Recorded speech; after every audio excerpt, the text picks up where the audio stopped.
Well, hello and good evening. Wembley Stadium is the home of the FA Cup and it's the place that all teams left in the tournament want to get to. Not least Crawley Town, who visit AFC Bournemouth tonight in the fourth round of the famous tournament, and kickoff is just 10 minutes away. Now the Red Devils, they currently sit 12th in League Two and they'll be confident after dispatching of Leeds 3-0 in the last round, and tonight they'll be looking to cause another upset. Burnley await the winners. But has JT put out a strong side? Wow, I think he has. Myself and Tom Jordan, we will take a look shortly. Then at 7 o'clock the game begins. It's Back of the Net meets Channel 4's Gogglebox as the Watchalong begins. At half-time today, we'll be announcing the winner of the graphic bomb Cherries print competition, something which we had on our last Watchalong. Plus we'll get your half-time thoughts too. Hopefully they'll be positive. And then the second half begins at 8 PM before we provide our raw full-time opinion. And so long as we don't have extra time, that is, of course. Fingers crossed, we'll be all smiles and hopefully you will be too. So at 9 o'clock, we'll invite your 5-word match reports to summarise the game.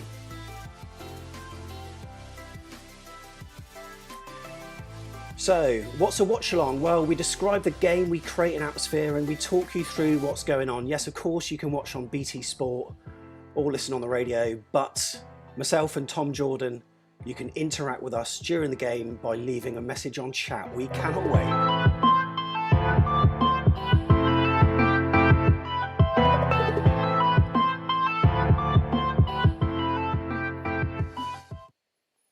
So we are live and we are here. Hope you're doing well today. It's Tuesday and we've seen the team lineups, and yeah, he's going for it. He wants to build some positive momentum. My name's Sam Davis. You can follow me at Sam Davis UK. And this gentleman here is Mr. Tom Jordan. Tom's with me. Tom, how are you? Very well, Sam. Very well. That's a nice little graphic at the start there. I ain't taking that out of my wage packet.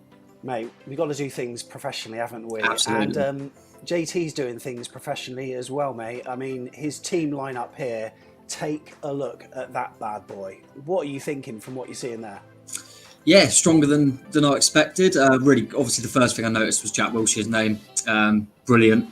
And obviously, I'm sure many people are happy. It looks like a back four as well, probably a 4-3-3. Could be a 4-4-2, I guess. But yeah, it's very strong. And I guess JT, thinks regardless of the competition, we need to get back to winning ways. We need to bounce back. So he's gone strong there. I think if we go and win the game, he looks like he's done the right thing. If we go and pick up a couple of injuries, then people will say, why did he play him? So it'll be, it'll all depend on the result and the performance, won't it? And we want to say thank you to everyone that's come along for this watch along. We appreciate it's on BT Sport. We think it's on BT Sport Extra 3, but yeah, where we are at the moment, it's a blank screen. So hopefully... It's just come on mine, Sam. Oh, okay. Hopefully that'll be the same for me very soon too then. Yep, there it is. So I think we're pretty much all queued up together and we've got it going on today. We've got crowd sounds, we've got goal graphics and a lot more besides. We cannot wait to do this with you today. So yes, mate, that's a strong lineup and he's obviously looking to build momentum ahead of what's a crunch game on Friday now against Reading, isn't it? Yeah, I mean, it's massive game on Friday, like you say, not just because it's another league game, but because of where both teams are. I'm going to be doing a preview with a Reading fan over on a guy's channel that I done last time, and he would have said there's no way they'll be above us by the time we next meet. And they've, as much as we've dropped off, they've really kept going. I thought they would have fallen by now, Reading. So that'll be a really tricky game. But he's obviously, like you say, just trying to build that momentum and go and get a win tonight, and these lot put in a good performance, and that's a good way to go. But he still managed to rest a few, hasn't he? But it's still it shows how strong the squad is that people like Lerma and that are not playing, Dom Solanke are not playing, and we're still talking about how strong the team is. So it says a lot.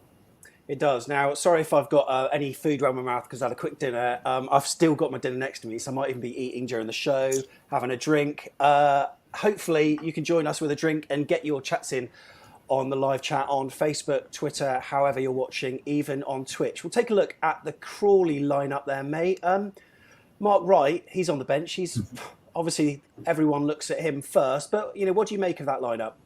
Yeah, I mean, the most I know about Crawley this season is the fact that obviously the Mark Wright thing, but I watched them against Leeds and obviously they were brilliant. I think they've gone 10 games unbeaten, I've heard. So So they're on a bit of a roll at the moment.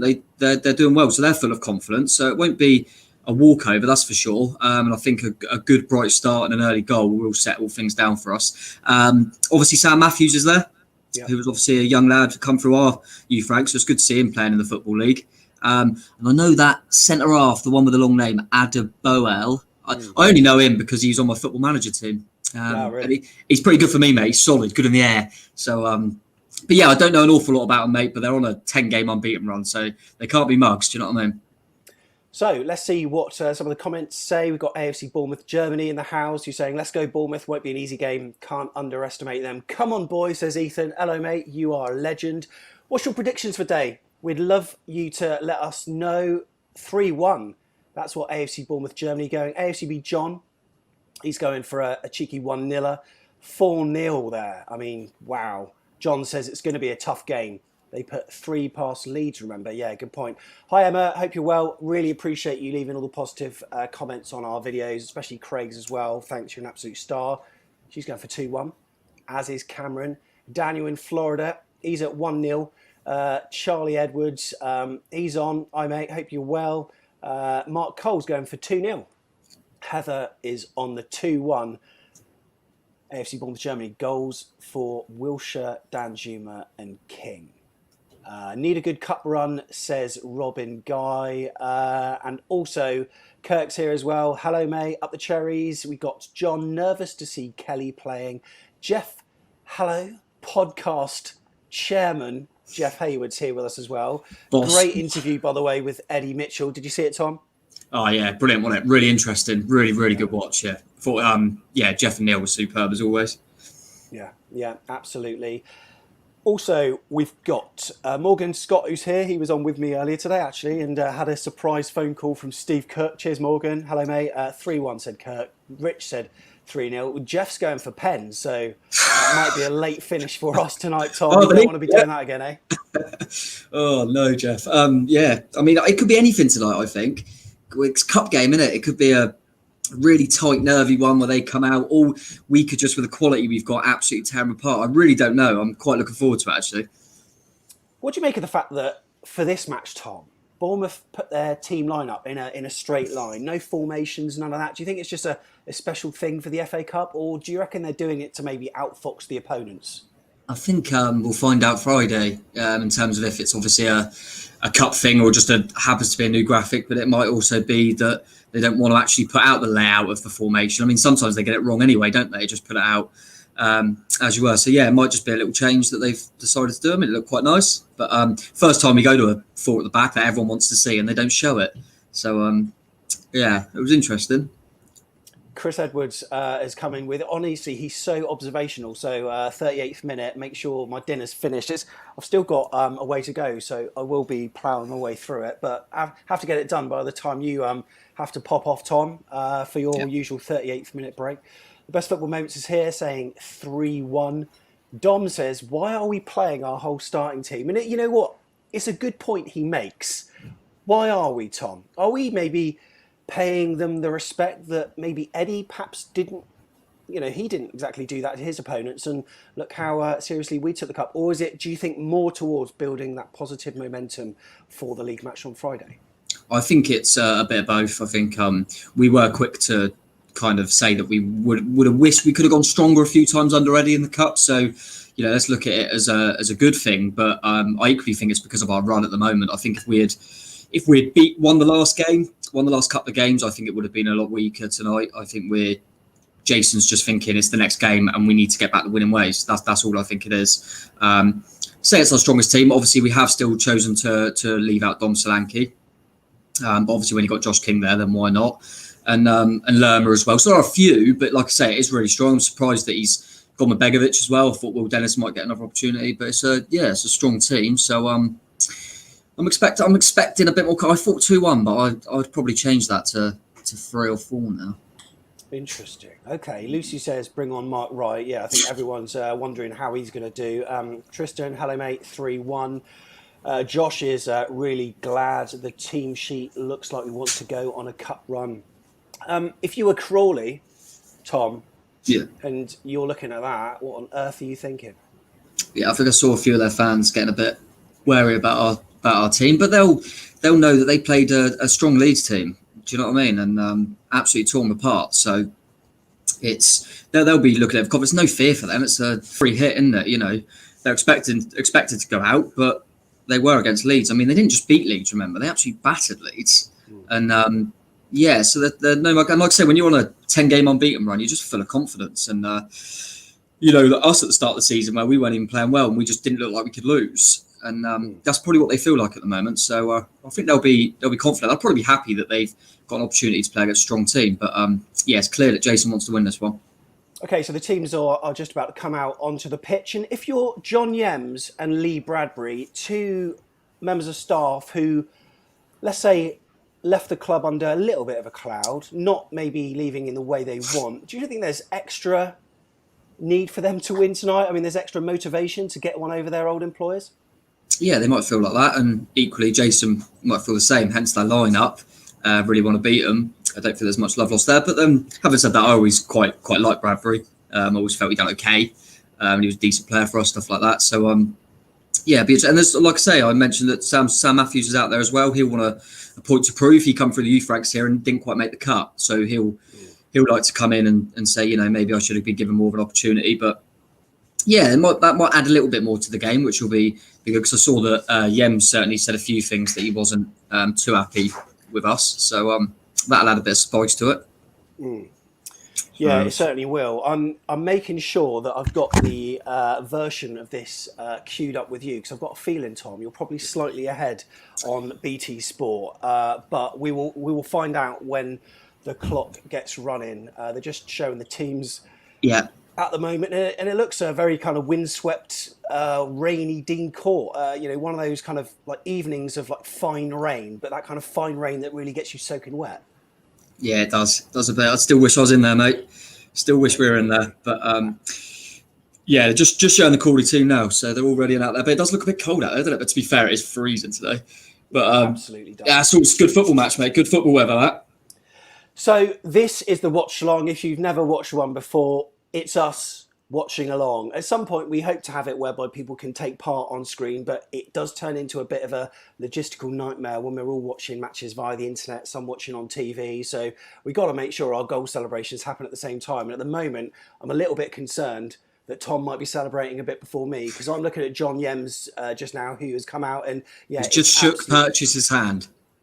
We may be all right, because it's slashing it down there. And Tom, usually you take the knee. Is that going to happen this week? Always, Sam. Yeah, you know me and my superstitions. I'll be continuing that one. But obviously, in the last cup game, I started the game with no Bournemouth shirt on, and we were drawing. I put it on, and we obviously won the game. So that's why I'm starting with the shirt today. You know, it's all impacted on the last game. You know, you got to pick up from the last game. Yeah. Exactly, yeah, completely. So, looks as if Bournemouth are shooting towards the Ted McDougall stand, same as always. I'm not sure we've had a game this season where we've actually been the other way around, have we? Shot towards the North stand in the first half? Not too sure. No, not that I can think of, mate. No, definitely not the two games that I managed to go to. And then, it's hard to remember on the telly, but I can't remember it. No. We tend to always, if we try and win the toss, try and do that, don't we? So, it looks like they're getting ready, mate. Come on, the boys. Looks like they're getting ready. It's kickoff, and we cannot wait. There we go. Tom, is it time for you to take the knee then, or what? Come on, mate. We're down. I'm down with Arnie. So we're just about to start here, and it's not like this at Dean Court. At some point soon, hopefully it will be with the crowd noise. However, we're going to make it a little bit more enjoyable with a bit of crowd noise in the background today. And Josh King is going to kick off. Let me know, Tom, when you see him kick the ball, and that he's just kicked it for me. I'm 12 seconds in, mate. Great. I might have to restart my stream at this point in time, but. Yeah, really interested to see how we do today. We're going to check out your comments throughout the show as well. Heather says, what BT Sport is on? It's on Extra 3, by the way. So hopefully you'll have picked that up on the chat there. Lots of people are going to probably giving away spoilers because you might be ahead of us. If you do, it's no problem at all. We will be kind of monitoring the chat, but hopefully not so much as that it spoils it for us, Tom, because last time it was a bit of a nightmare. Oh yeah, last time you couldn't. It's quite good though, isn't it? Because you don't know if they're winding you up or not, so you still concentrating as you would. But yeah, my team's all right. I'm just coming onto the minute now. Just hit the first minute on my clock. Okay. But yeah, I'm really looking forward to it, and I think I'll also be interested to see. Oh, he's just drop kicked it against Josh King's back, and it's gone in. No, it ain't gone in. Oh no, they've done. Remember Callum Wilson at Cardiff that time? Yeah. Done that. It didn't go in anyway, but the ref's given a foul again. I think he hasn't done nothing. I mean, he jumped a little bit. I don't think you're allowed to jump. No, exactly. I don't think so. But I tell you what, that would have been a cheeky little start, wouldn't it? Yeah, I would absolutely love to be there tonight. Matching the floodlights, and it actually looks as though we're paying the FA Cup some respect for once. Yeah, definitely. And I'll also be interested. I haven't really, obviously, we've said about the fact that I think there's a lot to do with our current form, and Jason wants to get back to winning ways as soon as possible, regardless of the game.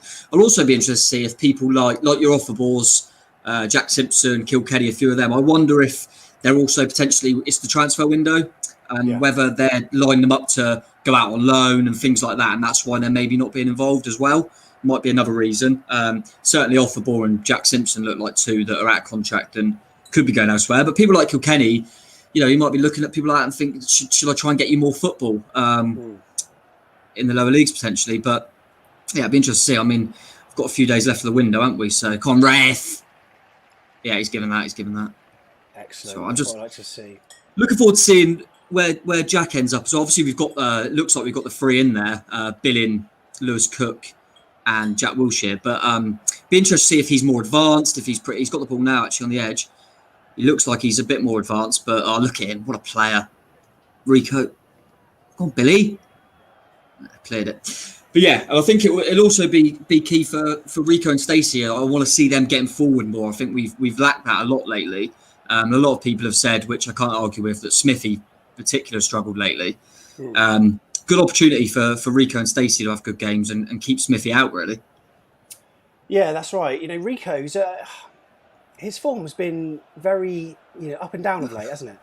I've never seen someone that literally from one game you think this guy can't get in the team, and then the next game you think, oh, he's so consistent, he's so just done everything right, and you don't know what Diego you're gonna get from 1 minute to the next. I do sometimes. That's where I think kind of stats look a bit silly because he's got one of the most interceptions in the league, but I think it's normally because he's given the ball away in the first place. No, that's right. Yeah, very true. Dan Juma just won a corner. Excellent. I've just restarted my stream, mate, so hopefully we're going to be a little bit more synchronised. And cool.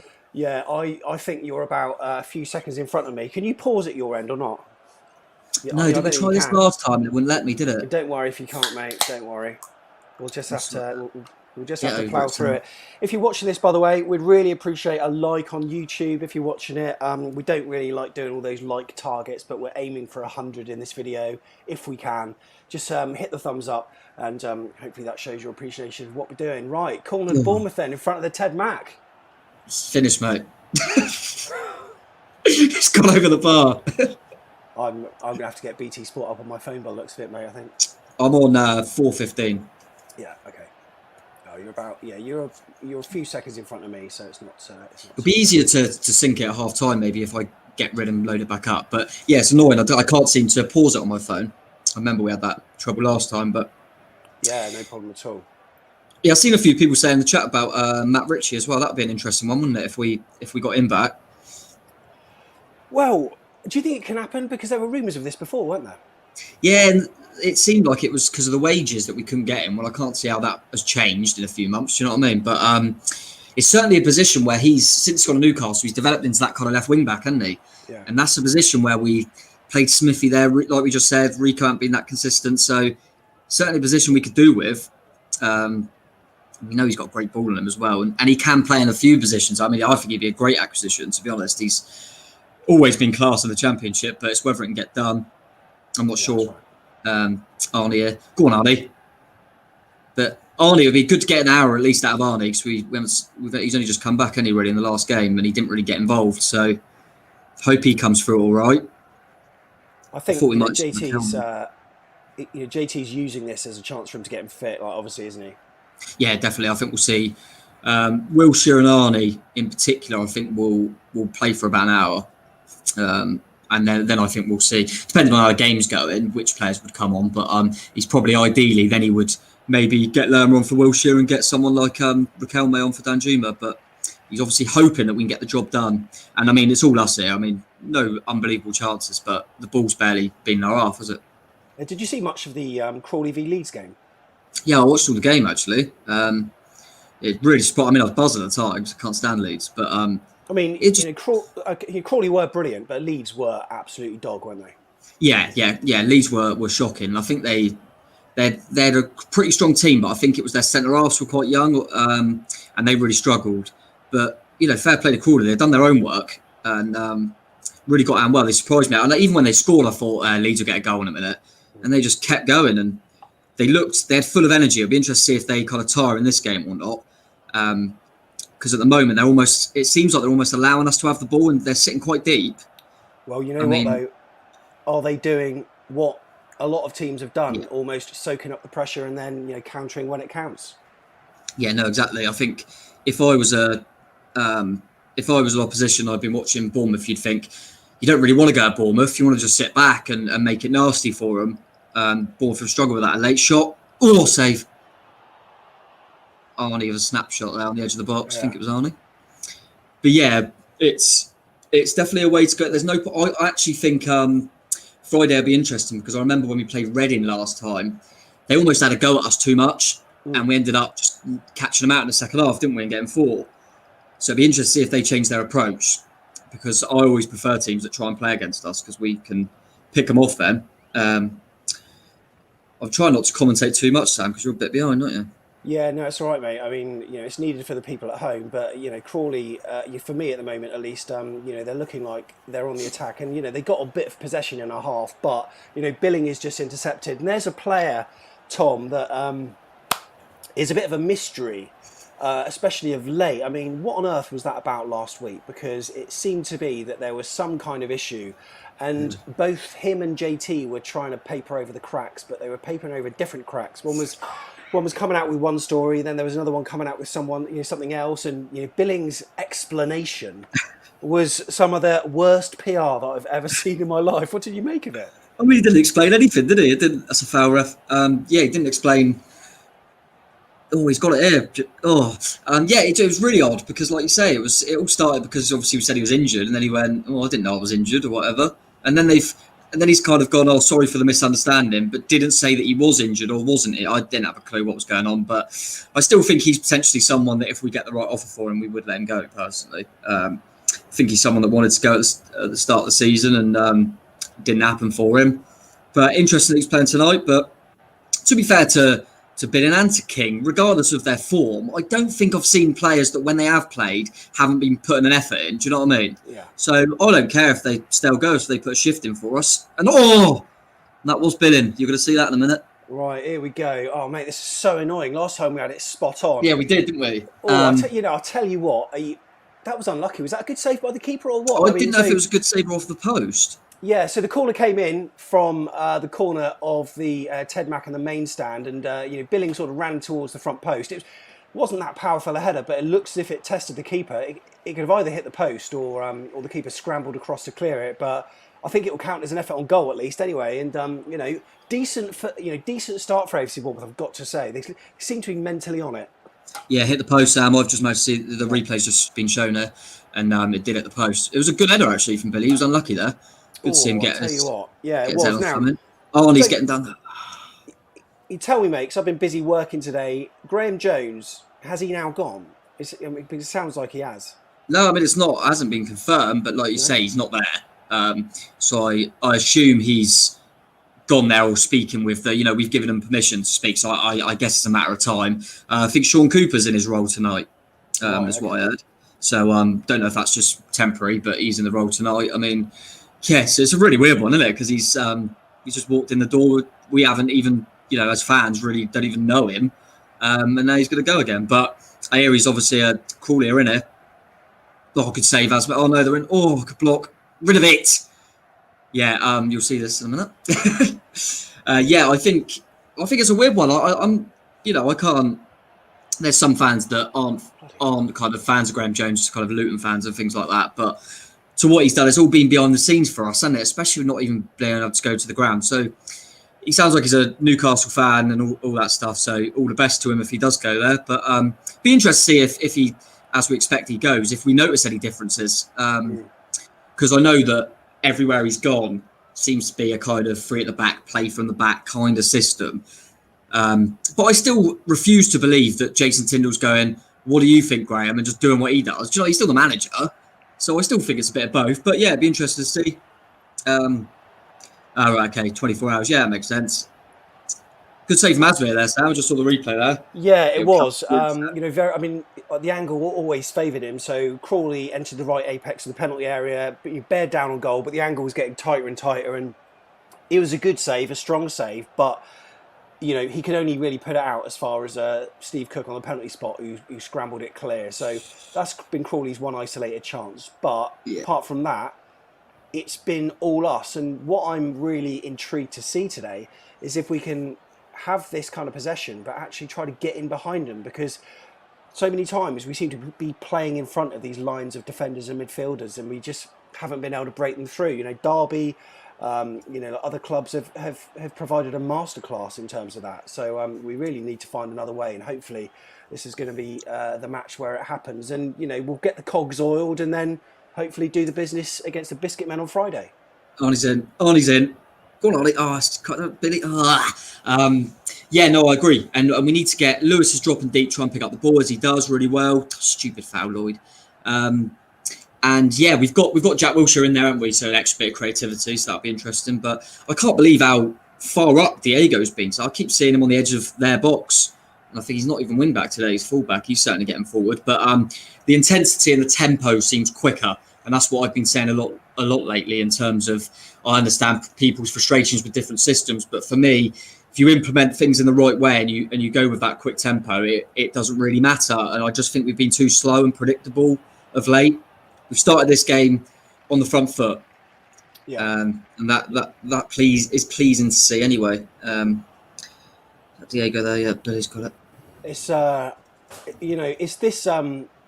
It's this sort of type of match that teams like Luton, it was there, one of their fans said on one of the previews that sometimes there are certain teams that have played us and they just hang in there for as long as possible, and then they attack when they can, and that's what Luton did, to great effect. And I'm sure that John Yems, Lee Bradbury, they've been watching the videos of how they play, but it's up to us to really assert the tempo today, and I just certainly hope we can. I mean, as fans, we'd all love to be getting behind the lads. However, I haven't got any JT had a dream. Should have done better with that. Should have done better with that last chance, Tom. Should have recorded some me singing for you, shouldn't I? Yeah, I should have. So to get the call up, mate. Just to reiterate, that is where the clock is. So that's where we're at on the timeline at the moment. Tom's slightly ahead, and Dan Juma just then, Tom, on the left flank. Same old problem. I mean, like almost an unwillingness to shoot. Played the ball square in the box, but you could argue that it isn't particularly a problem in terms of us scoring goals. Where based on the fact that we're second top scorers, it's only recently whereby we've had this sort of almost frigidness in front of goal, haven't we? Yeah, it has been a lot more recent, like you say. But Arnie's someone that is the opposite of that for me. The amount of goals he scored this season where he's ran down that left and just bent it in with his right foot. So I think obviously on that occasion he decided to square it, which was a bit of an odd choice. But yeah, I think Arnie's someone that would definitely give us a little bit more penetration in that sense. But go on. Yes, it's good at the moment though. We're in control. And it's definitely quicker. Definitely quicker. Diego. Yeah, it is. It's I'm only about a second ahead here, I think. Yeah, you're probably seeing what's happening with this attack at the moment, because for me, Diego Rico's swinging in a ball from the left flank, but he couldn't get it over the first man. Our delivery from wide, mate, I keep looking at it thinking it's a problem. That's why I mentioned about Matt Ritchie, if it was possible, because he's someone to get down that left and putting a hell of a cross. So yeah, that's something that worries me a little bit. But then, having said that, when you've only got Josh King in there, really, do you want to be chucking balls in the box? Probably not. I think if we go to a 2 where we have Solanke and Surridge, which we have done of late. And I just think that's where you've got to put some quality in the box, because them two are the type of players that will get on the end of things. But yeah, hopefully, I mean, we certainly look a bit quicker today. And I think we've got players in the midfield in Lewis Cook and Jack Wilshere who want to get on the ball and want to be positive with it. Arnie's getting involved all the time as well. Here he is again. Oh, he's beating another man. It's it. Blocked. Billing. Back to Arnie. It's it. He ain't hitting it. He's played it out. Diego. Oh, side net. I tell you what, mate. That was a great opportunity there, but yeah, a bit of a weak shot really in the end from Rico. I don't know what that was, but Arnie done all right there. It's looking better though, mate. Yeah, we're getting in. We haven't been getting in behind or in their moments with teams, have we? Like kind of in and around the box, nice little passes. I agree with what Jeff just said then. Arnie's the one that's getting involved in the game, looking sharp. And if we get a good hour out of him, get his match fitness up, he could be raring to go for Friday, which is going to be really important for us. Yeah, I mean, we've missed his magic, haven't we? And with Stanislas out as well, we really do need a bit of Arnie magic. I hate to do this, but we're getting all this kind of stuff on the chat. So what I'm going to do for the first time is put you in timeout, because I can do that kind of thing. I feel harsh doing it, but that's 5 minutes that you can't comment. So enjoy that 5 minutes and think about what you've just done. Right. John said, play it fast and the space will open up. And that's been the problem. I've got to say that, for a team that likes to, play with pace in attack, quite often we stop short of that. And we just don't seem to be as fluid as we used to be. No, I agree. It's been, reiterate, that's what I've been most frustrated about is the tempo. We're allowing teams to get into their shape. Teams come with game plans, but we're making it too easy.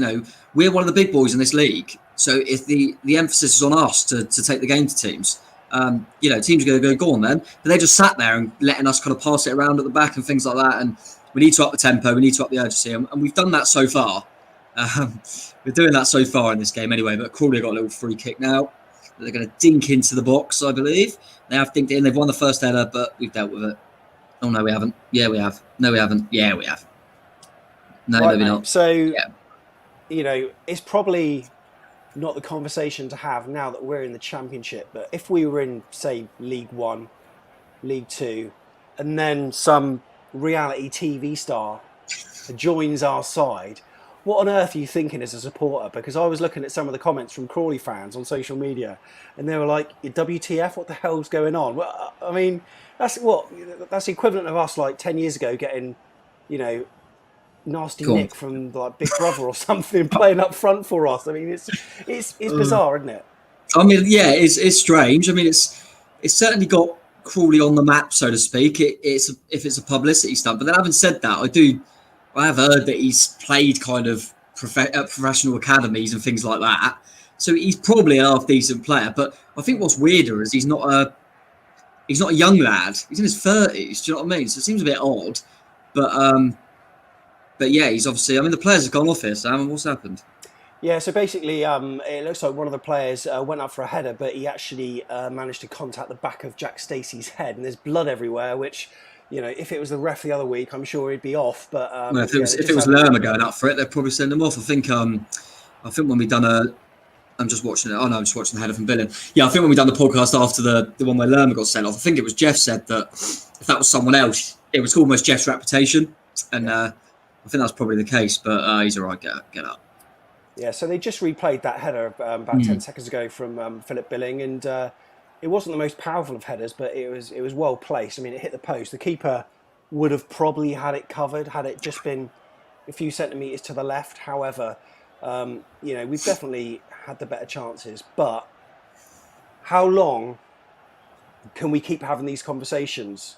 Are we still going to be here on 70, 80 minutes saying, oh, you know what, we've had the better of the game and feeling all happy? At some point, we need to properly be dominant and turn this possession into chances, don't we? And that's been our problem, seemingly over the past past month or so. Yeah, because at the end of the day, like I say, I do think we're playing with a little bit more intensity, but the fact of the matter is we've had a header from a corner. We're still not getting in behind as much. I mean, like I say, it's 20 minutes in the game. We don't want to be saying this after 70. At the moment, I'm relatively relatively comfortable with how we're playing. But like you say, you've got to break these teams down. And especially in games like this, the quicker you can get that first goal and say to them, right, you got to come out now, and then the game's there for you. So yeah, it's just about, like I say, I'm happy with how we're going, but we need to take one of these chances soon, or at least make the keeper work a bit more before half time.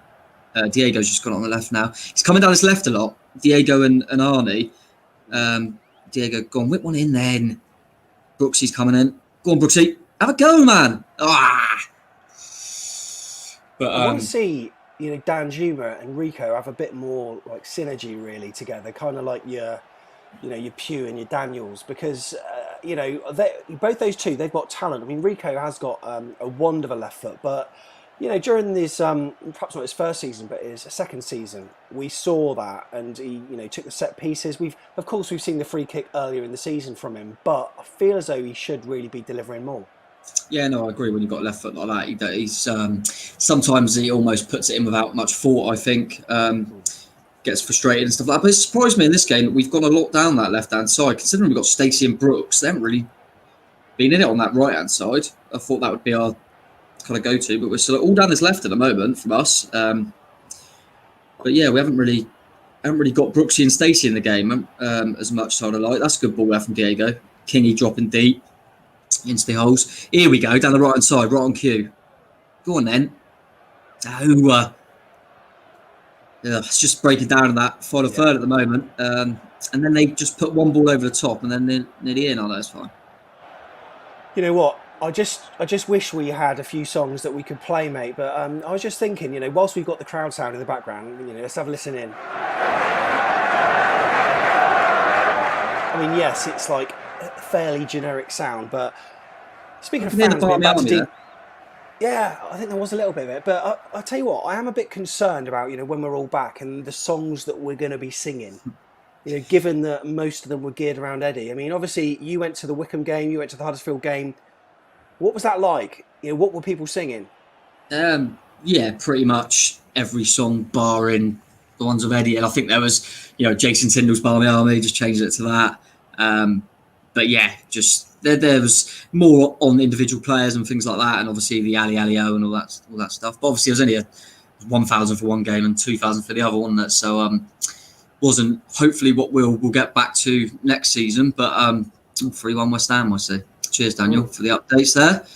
Cefax is with us tonight. I love Daniel, I need to know who scored the third West Ham goal for my fantasy team. So please. Go on. It's it. Go. Get in there. It's Jack Wilshere.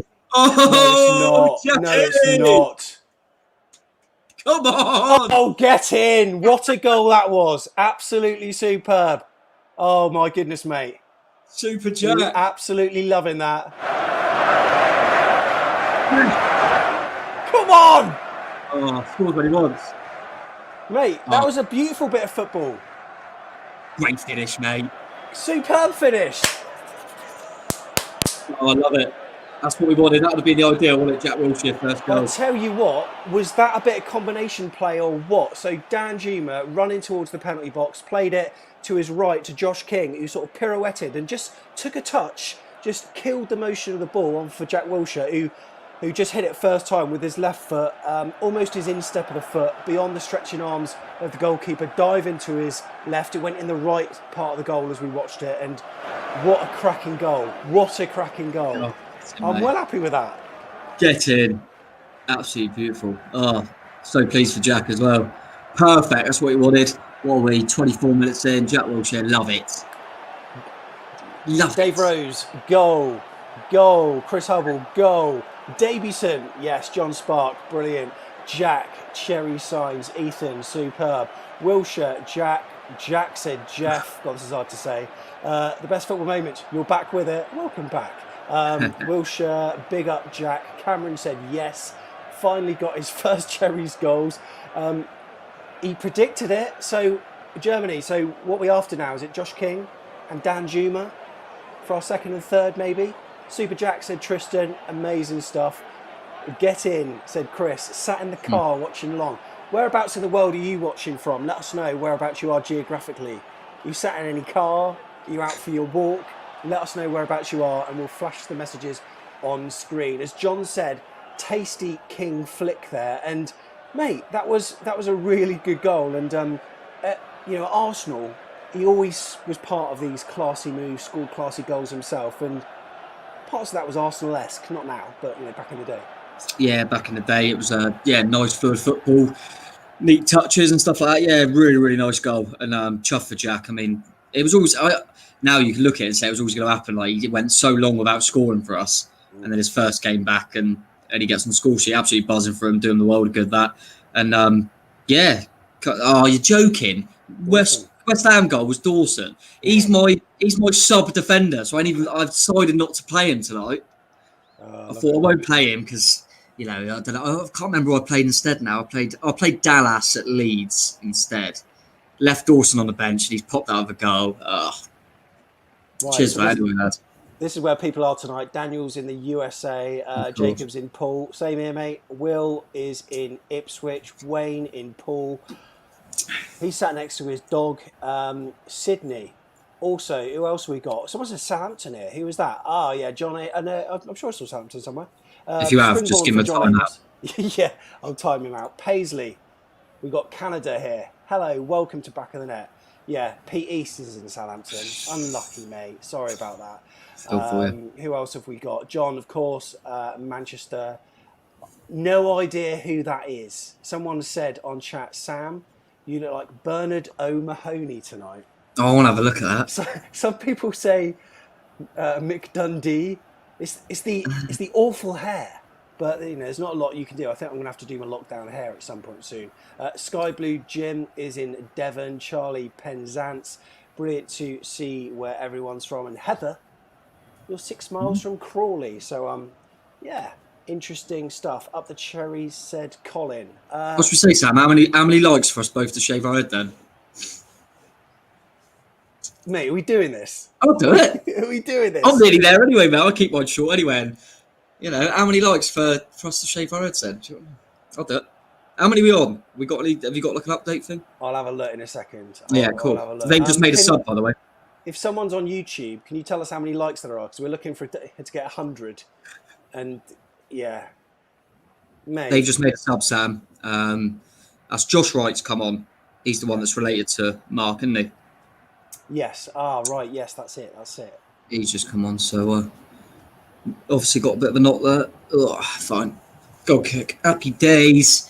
Buzzing with that, Jack. Oh, Ethan, you know what? I remember you're in Camford Heath because I remember once, you know, there's obviously the official club transport service for, you know, for away games, the supporters club, travel club, what they call it. There was also that one called Bournemouth Away Fans or Bournemouth Away Travel for a bit, which was an independent one. And they put on a spread of food for like halfway through. But I always remember... They stopped at Southampton for some weird reason, like went into Southampton and then had to come out, and it took absolute ages to get back. So, yeah, I certainly remember, Ethan, that you were there, and I'll tell you what, cannot wait for those away days. Once again. Mate, apparently the likes are going up quick, apparently. People are saying we're over 40 now. This is what you got to do. It's what you got to do, mate. What? I mean, set challenges. What are we doing? Like, since I said about it, since you mentioned your hair, we're going up. We're 41. We're on 44 now, I think. 200. 200. Yeah, we'll shave everything. Oh my god. Yeah, we'll have to have a think about that. 44 likes so far. Hit the thumbs up. Oh, I thought they would have scored them. 49 now, apparently. Yeah, free kick on the right hand side, and yeah, it came in towards the far post, but it was put across the goal. 50 likes, mate. This is getting scary. We don't even know what we're doing. Are we going for the? Yeah, just get it all off, mate. Get it all off. My God, you know what? Should we do one like live on air at some point? Ahead of the Burnley game if we get there. Yeah, if we get there. I mean, although we can't like meet each other, so I don't know. Perhaps I'll just have to do it myself. Someone said 75 likes to dye your hair pink. Not sure about 200 likes for an OnlyFans. Mate, I'm game. I'm absolutely willing for it. Absolutely superb. I wonder if you could do like a Bournemouth themed OnlyFans. Do you know what I mean? Just like a Bournemouth sock with just like a toe hanging out. You could do it, I reckon. Bournemouth themed OnlyFans. Brilliant. Right, go on, Rico. Rico and Arnie combining well there. That's better. Go on, Joshy. Lay it off. Yeah, I remember in the last cut round, we were kind of all really hoping that Kingy would score, and he got a couple, didn't he? And then tonight we're all kind of really hoping for Jack. So yeah, really good, and we look as comfortable as we could be. You know, it's been a success of an opening half hour, that's for sure. A few little scares, but I think we've looked comfortable, haven't you? Go on. Yeah, you know what? I certainly think that we've looked all right. John's been saying, let's get what? We've already got one. We've already got it. He's already got one, mate. Sam will join me in that. 500 likes.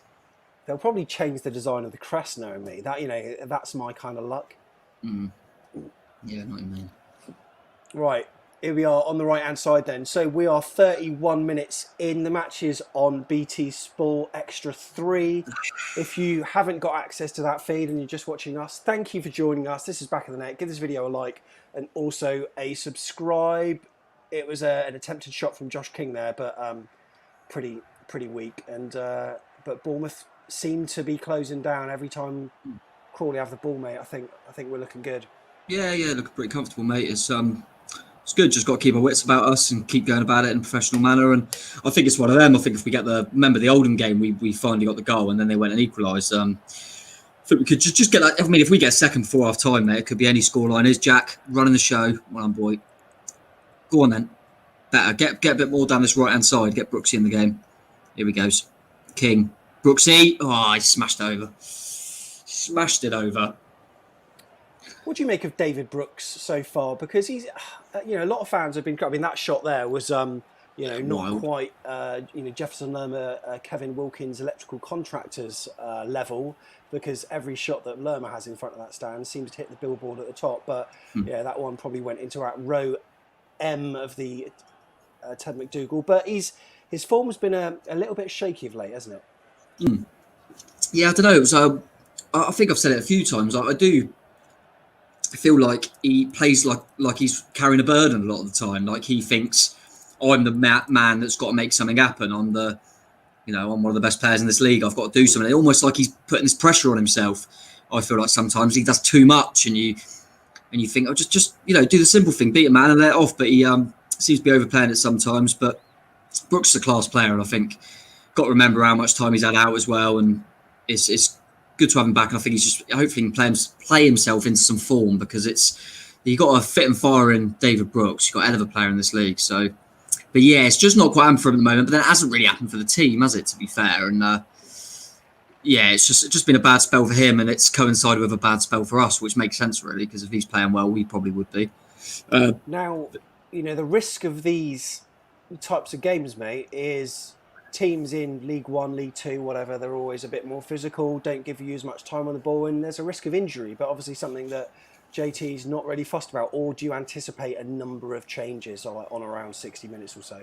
Yeah, I think there'll be a few players I would have thought that have kind of said we're going to get an hour out of you, potentially Wilshere, potentially Danjuma, and we'll have to wait and see, but maybe just hoping that the game will be done by then, who knows. But yeah, I think, talking about injuries and stuff like that, if we get through this, we got Burnley away.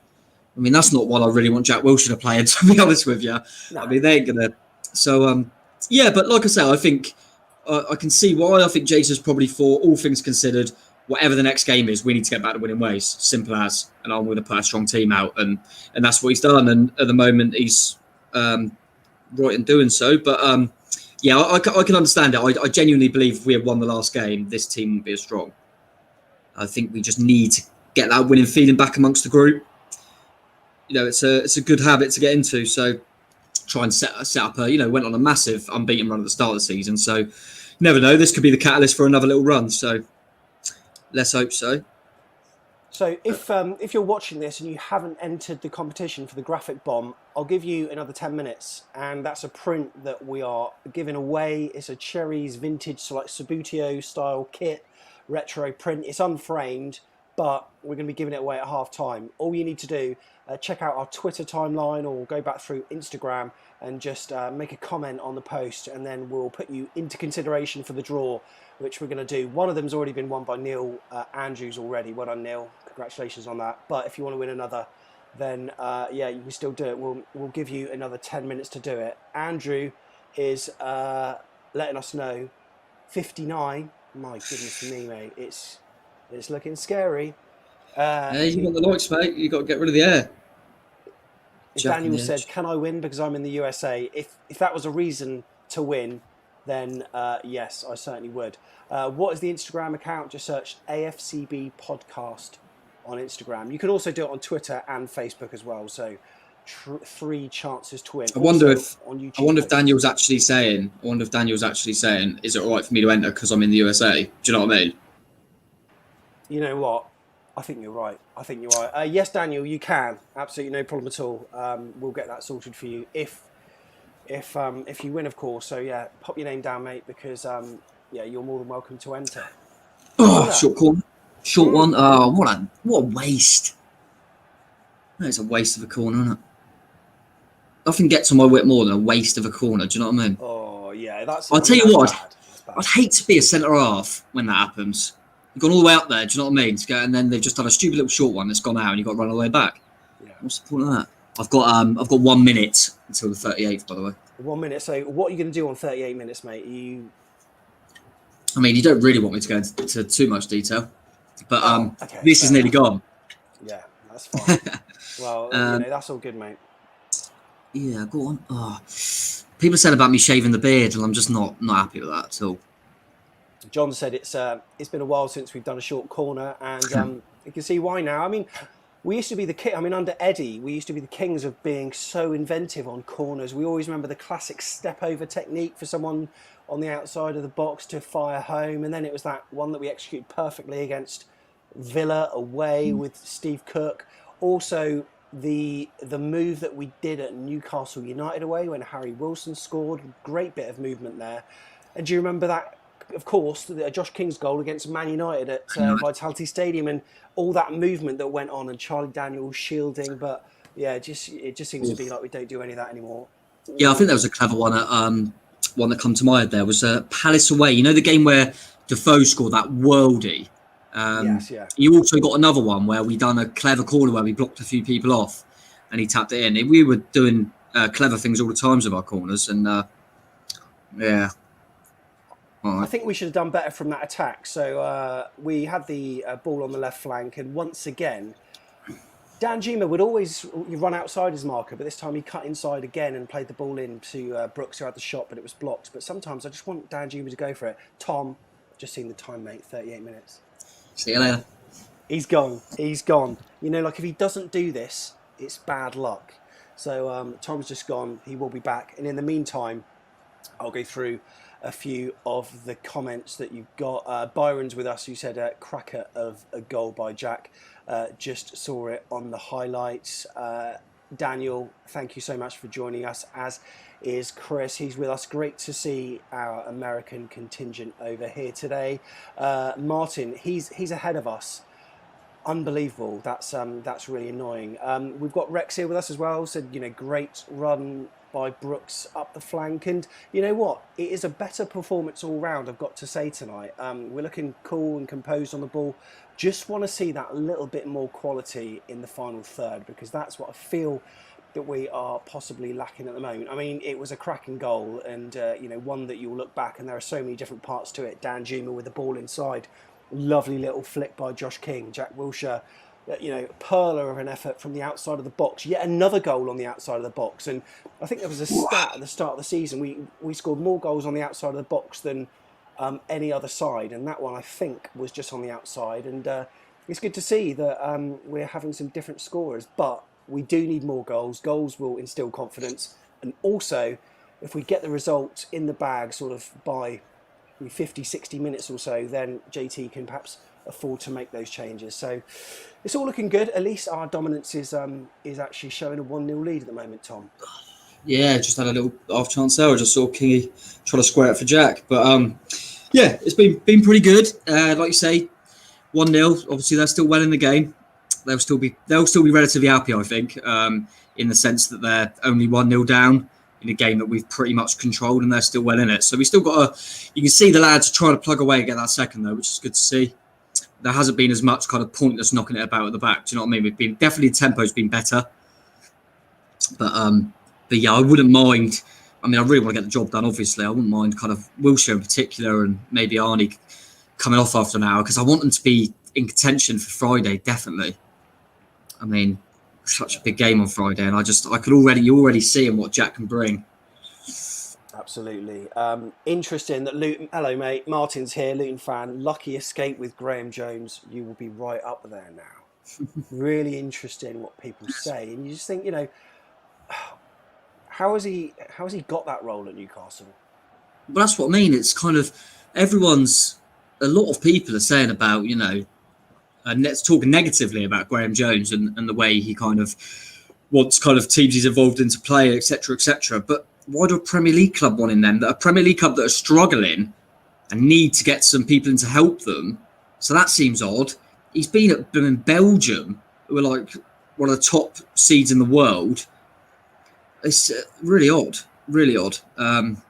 But yeah, like I say, it's hard to comment when you don't know too much. You know what I mean? I mean, when he's been in the grounds, for God's sake, definitely don't know what's going on behind the scenes. But never know. It was, like I say, at least he wasn't someone that's been here a long time that it's kind of difficult to let go. We can just kind of go again. It'd be interesting to see if we get anyone else in that role. I know, Sean Cooper potentially could step up, but we'll see. JT might want to bring someone else in from the outside. Absolutely. Or I might get a call. We've got the best football moments here, who said thoughts on the Preston double swoop. Is that even happening? Because I saw another tweet somewhere that said one of them's been linked with Celtic or something. Yeah, I don't know. It'd be I know that the Davis lad, the centre half, we were linked with at the start of the season, weren't we? But I'd be surprised if we got him in, just because we've got Meps, Kelly, Cook, Carter Vickers, Simpson at the moment. But I mean, the centre midfielder, that Pearson, he ran the show when we got beat to him. He was brilliant, so I'd love it. And I still think we're being linked with central midfielders, because I'm not sure if we'll have Bill in for much longer, maybe. And we're probably almost a little bit wary with this Lerma thing, with the bite. We don't know what's going on there, do we? We could get told tomorrow that he's banned for 10 games, so probably a little bit wary of that. And why is it taking so long? I mean, it would be just our luck that his ban, if it is one, would be happening during some of our key matches as well. It's I don't know if there's a set protocol on when it has to be sorted out by. I mean, when I've seen it, it looks tenuous to say the least. I can't really see much there, but maybe they've got the advantage of having some better footage than us. So yesterday, Frank Lampard was relieved of his duties. Was that yesterday or today? I'm losing track of days here. I think it was yesterday. What are your thoughts on it, mate? John's asking. Just not surprised at all. Feel for him a little bit, but he knew what job he was going into. I can't remember many Chelsea managers going over 2 years. I mean, that's what they do. It's Abramovich's. He's brought him a lot of success thanks to the money he's put in, but it's his toy, isn't it? And he just chops and changes when he's had enough. They sacked Di Matteo a few months after winning the Champions League. I think they sacked Ancelotti just after winning the double. That's what they do. I don't feel sorry for Lampard in the sense that he knew that. That's what Chelsea do. He'd been at the club when all these managers have been sacked. He done okay in his first season, considering they weren't allowed any transfers and things like that, and got him in the top four. Derby took him from 6th place to 6th place. I don't think he done miracles there. And they weren't looking great this season. I think, unfortunately, the signings didn't work, and he spent over 200 million. And obviously, I think that Abramovich seen this Tuchel bloke was available. So just thought we'll get him now before he potentially gets another job. But Tuchel, we'll be talking about Tuchel being sacked in 18 months. What Chelsea do. But then people have said, Solskjaer at Man United, he's been, given some time and he's been afforded some time when really perhaps he shouldn't have been, as a lot of people were calling for him to get sacked. He's seemingly doing all right there now. Well, it's different. It's different owners, and I think that United probably saw what happened with Moyes, and then they went down the experience route with someone like Van Gaal, and then they went Mourinho, and it didn't work. And I think Man United owners have gone, let's just do an actual project here and let Ollie come in and take our time with him, because if he was going to get sacked, he would have got sacked. I mean, they were on an awful run. I'm still not convinced by Ole Gunnar Solskjaer as a manager.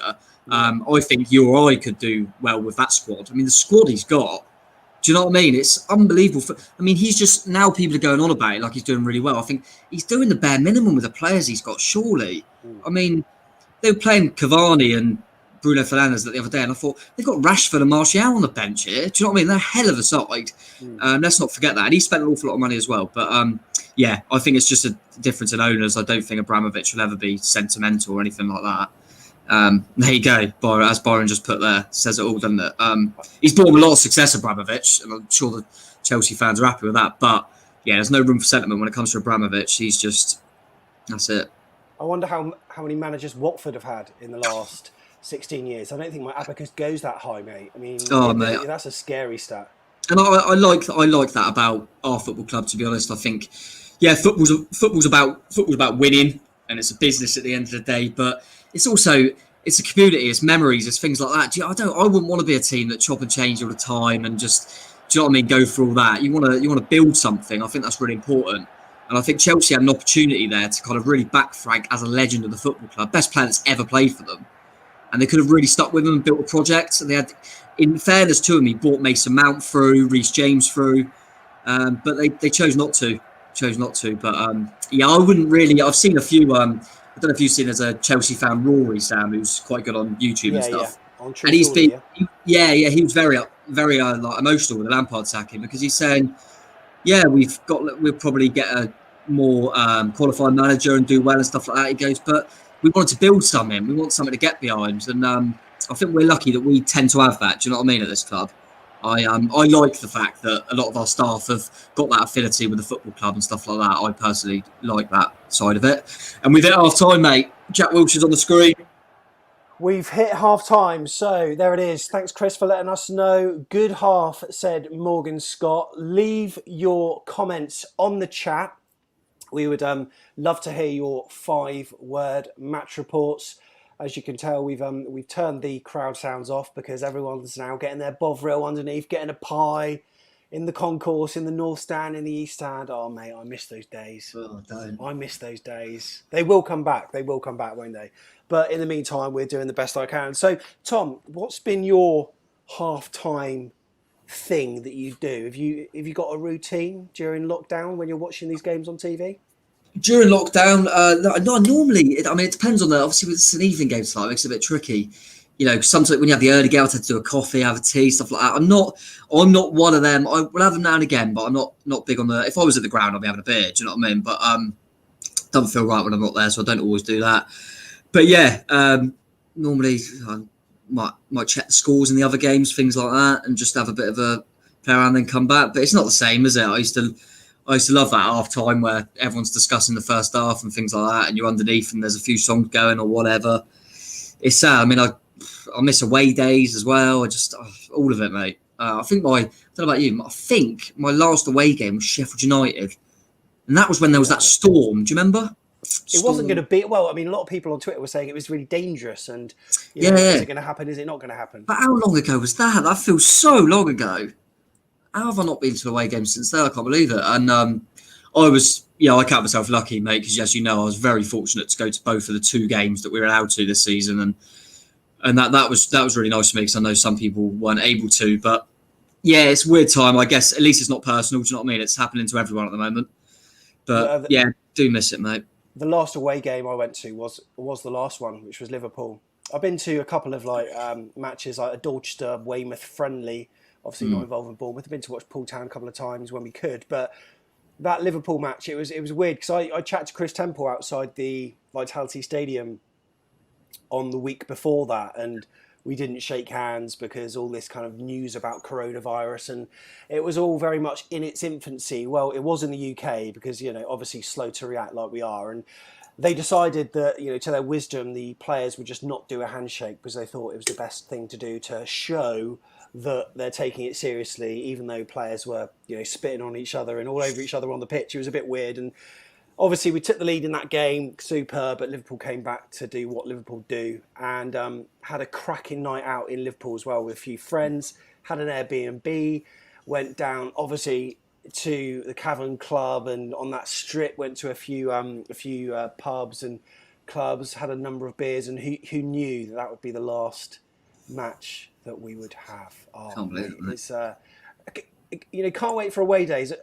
Obviously, the home ones are brilliant, but away days, superb. So, Tom, what's your usual ritual? Do you want to have a little bit of a break now, or do you want to have a break later? You got to do the competition, yeah, haven't you? Yeah. Well, I'll tell you what, mate. I'll give you a break for a bit. And what I'm going to do is, firstly, before we come back and do your 5-word match reports, that's what we want in the chat. Just give us your 5-word match reports. We would love to hear what you think. And then I'll go through your comments as well. Tom will be back in around 5-6 minutes or so and give his opinion as well. But if you haven't subscribed already, what the hell are you doing? Because this is what you can see on Back of the Net.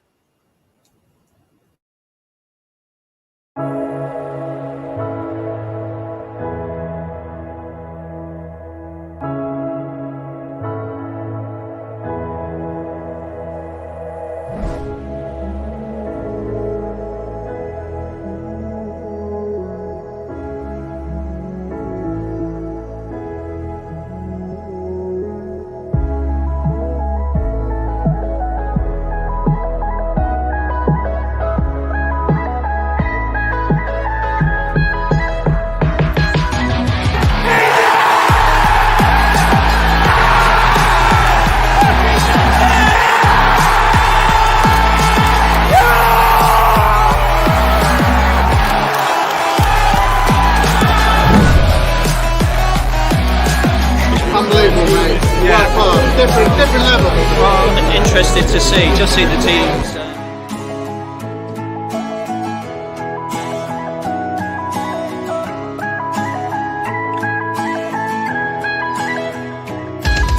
How long we got, John? Okay, Tuesday.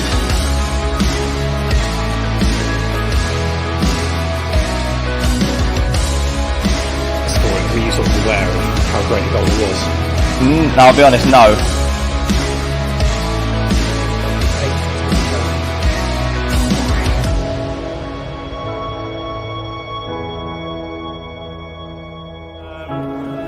Yeah, no Fraser. He's gone onto the bench as well. Lewis Cook's there too.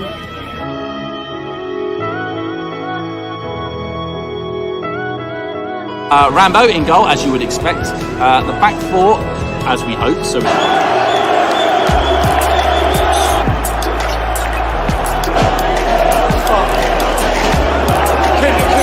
Couldn't fucking write it.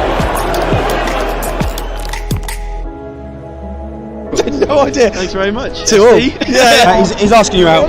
Yeah, so we'll carry on. He's being escorted out. I've actually had a nightmare. My worst week ever. Eddie Howe said he wanted it spicy. Yeah. It's certainly spicy. I hope they lose their derby as well. That actually match warm shirt makes him out. Fair play.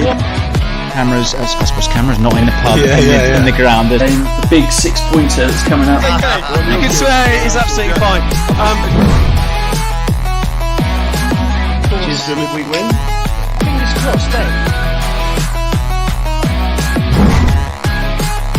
February 2020, no, on this land contract.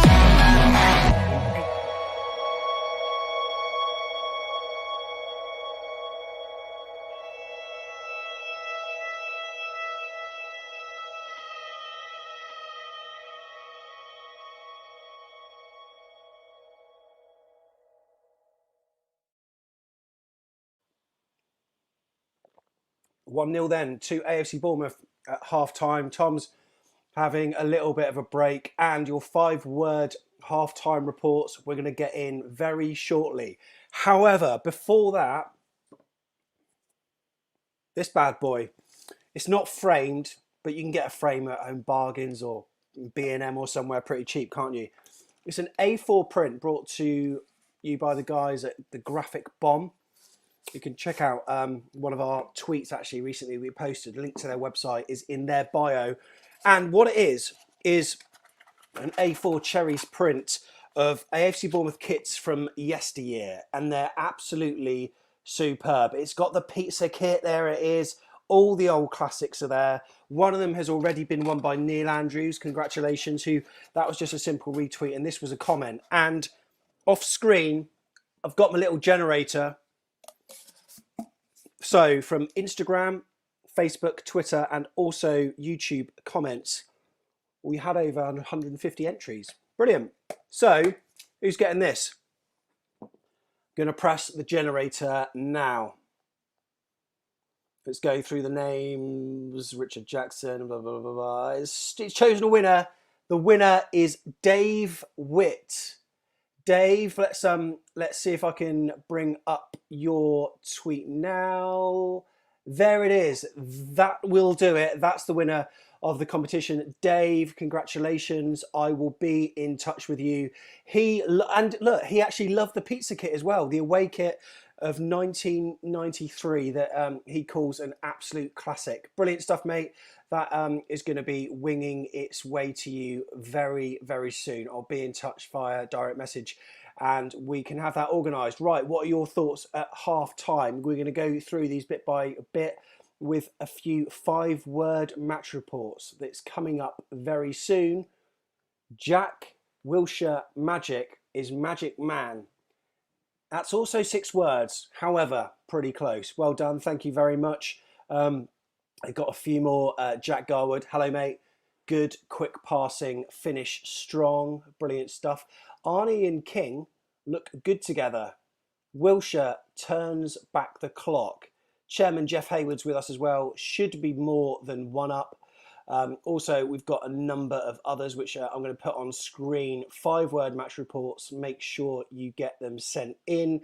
And well, Daniel's to the point. 5 happies. Yeah, I think we all love a bit of happiness.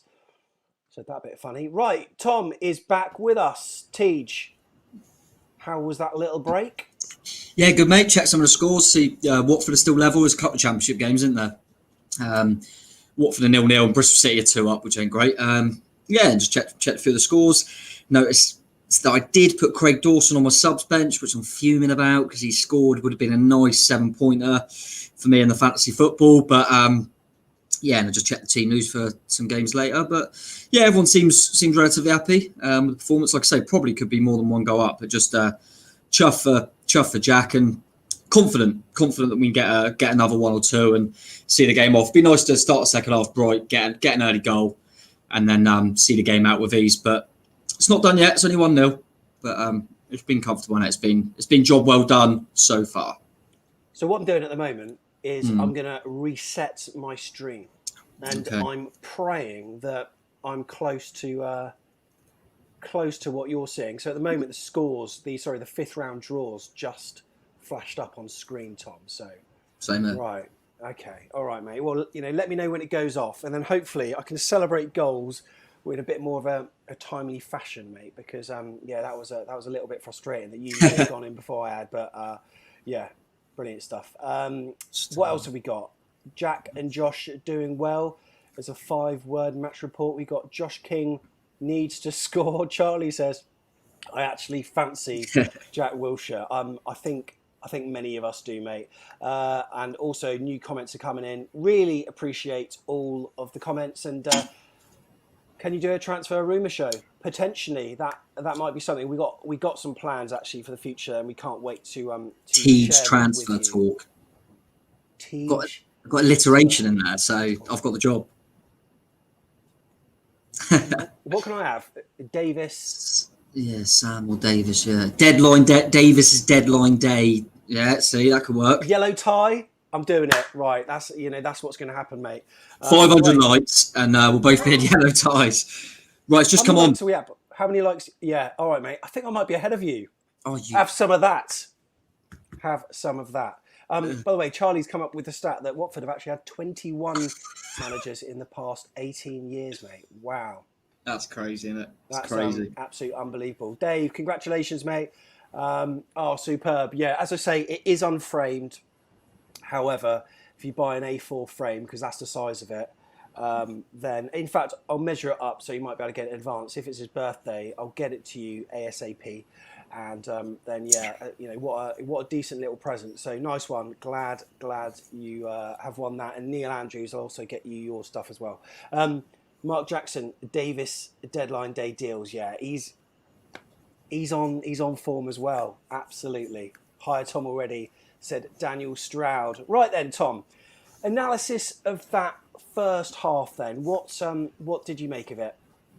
Happy, comfortable, professional job. Looked like the team that are levels above in terms of league positions and things like that. So we've controlled it. I think that's the word. Without being scintillating and blowing them away, we've controlled things. We've got the goal. We have a few little scares, but they haven't really got in. So more the same, and I think we'll be fine. Especially the fact that they'll have to open up sooner rather than later. Just seeing Mark Wright warm up here.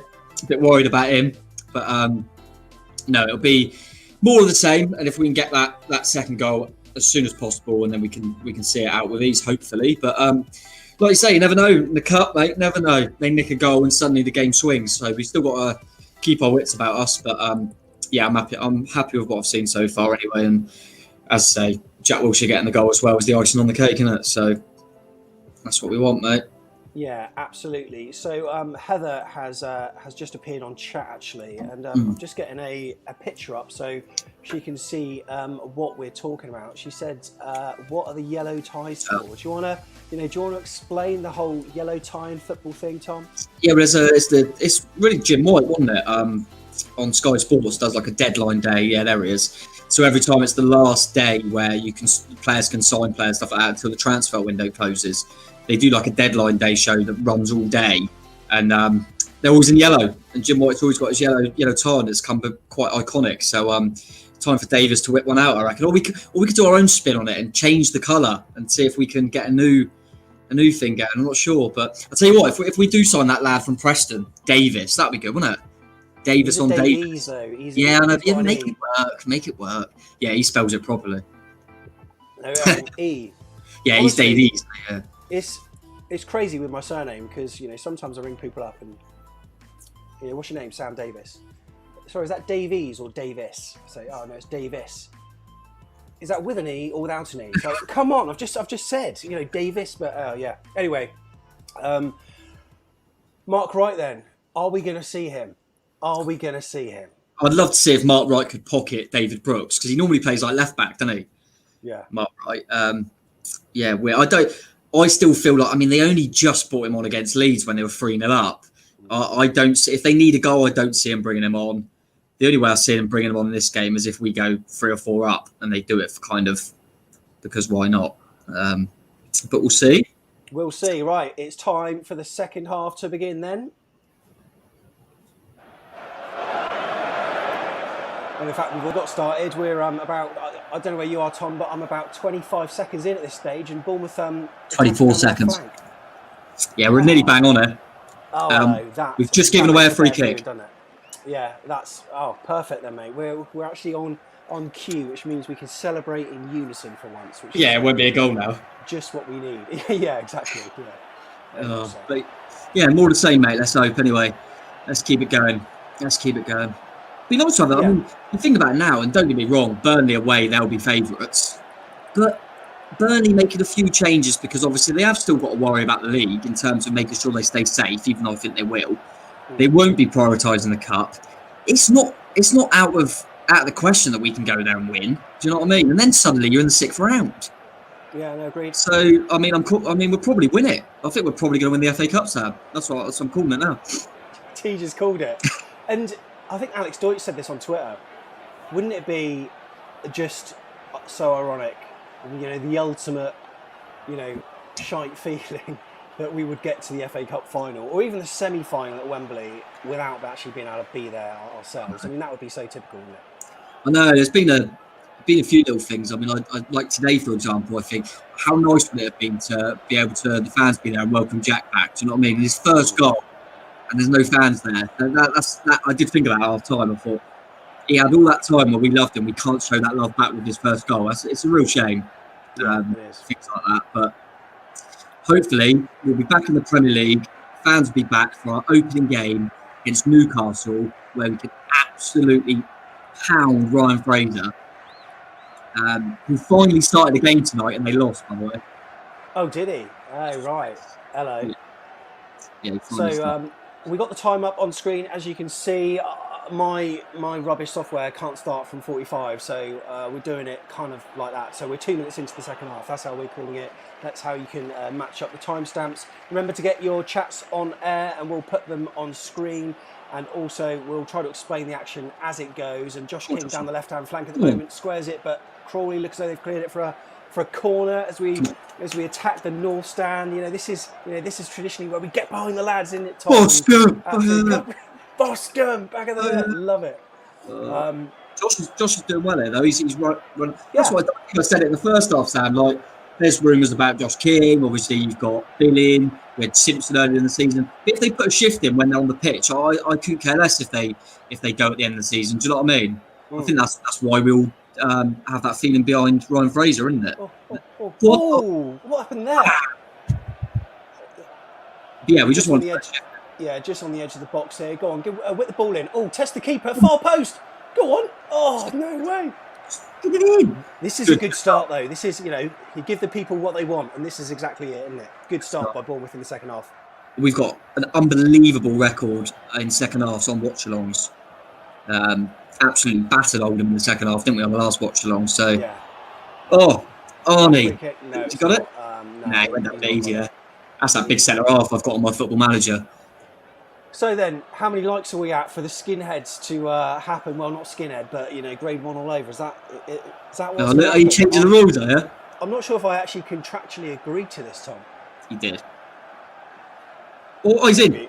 Oh, no, back in. Oh, he took a touch. That's a pen. Is that a pen? Is that a pen? No, it's not. That's not a pen. Josh King went down, but it was one of them where he intentionally hooked his leg over the marker. Oh, Steve Cook, strong arm there, sees off the defender, and Bournemouth recycle. This is good. This is good.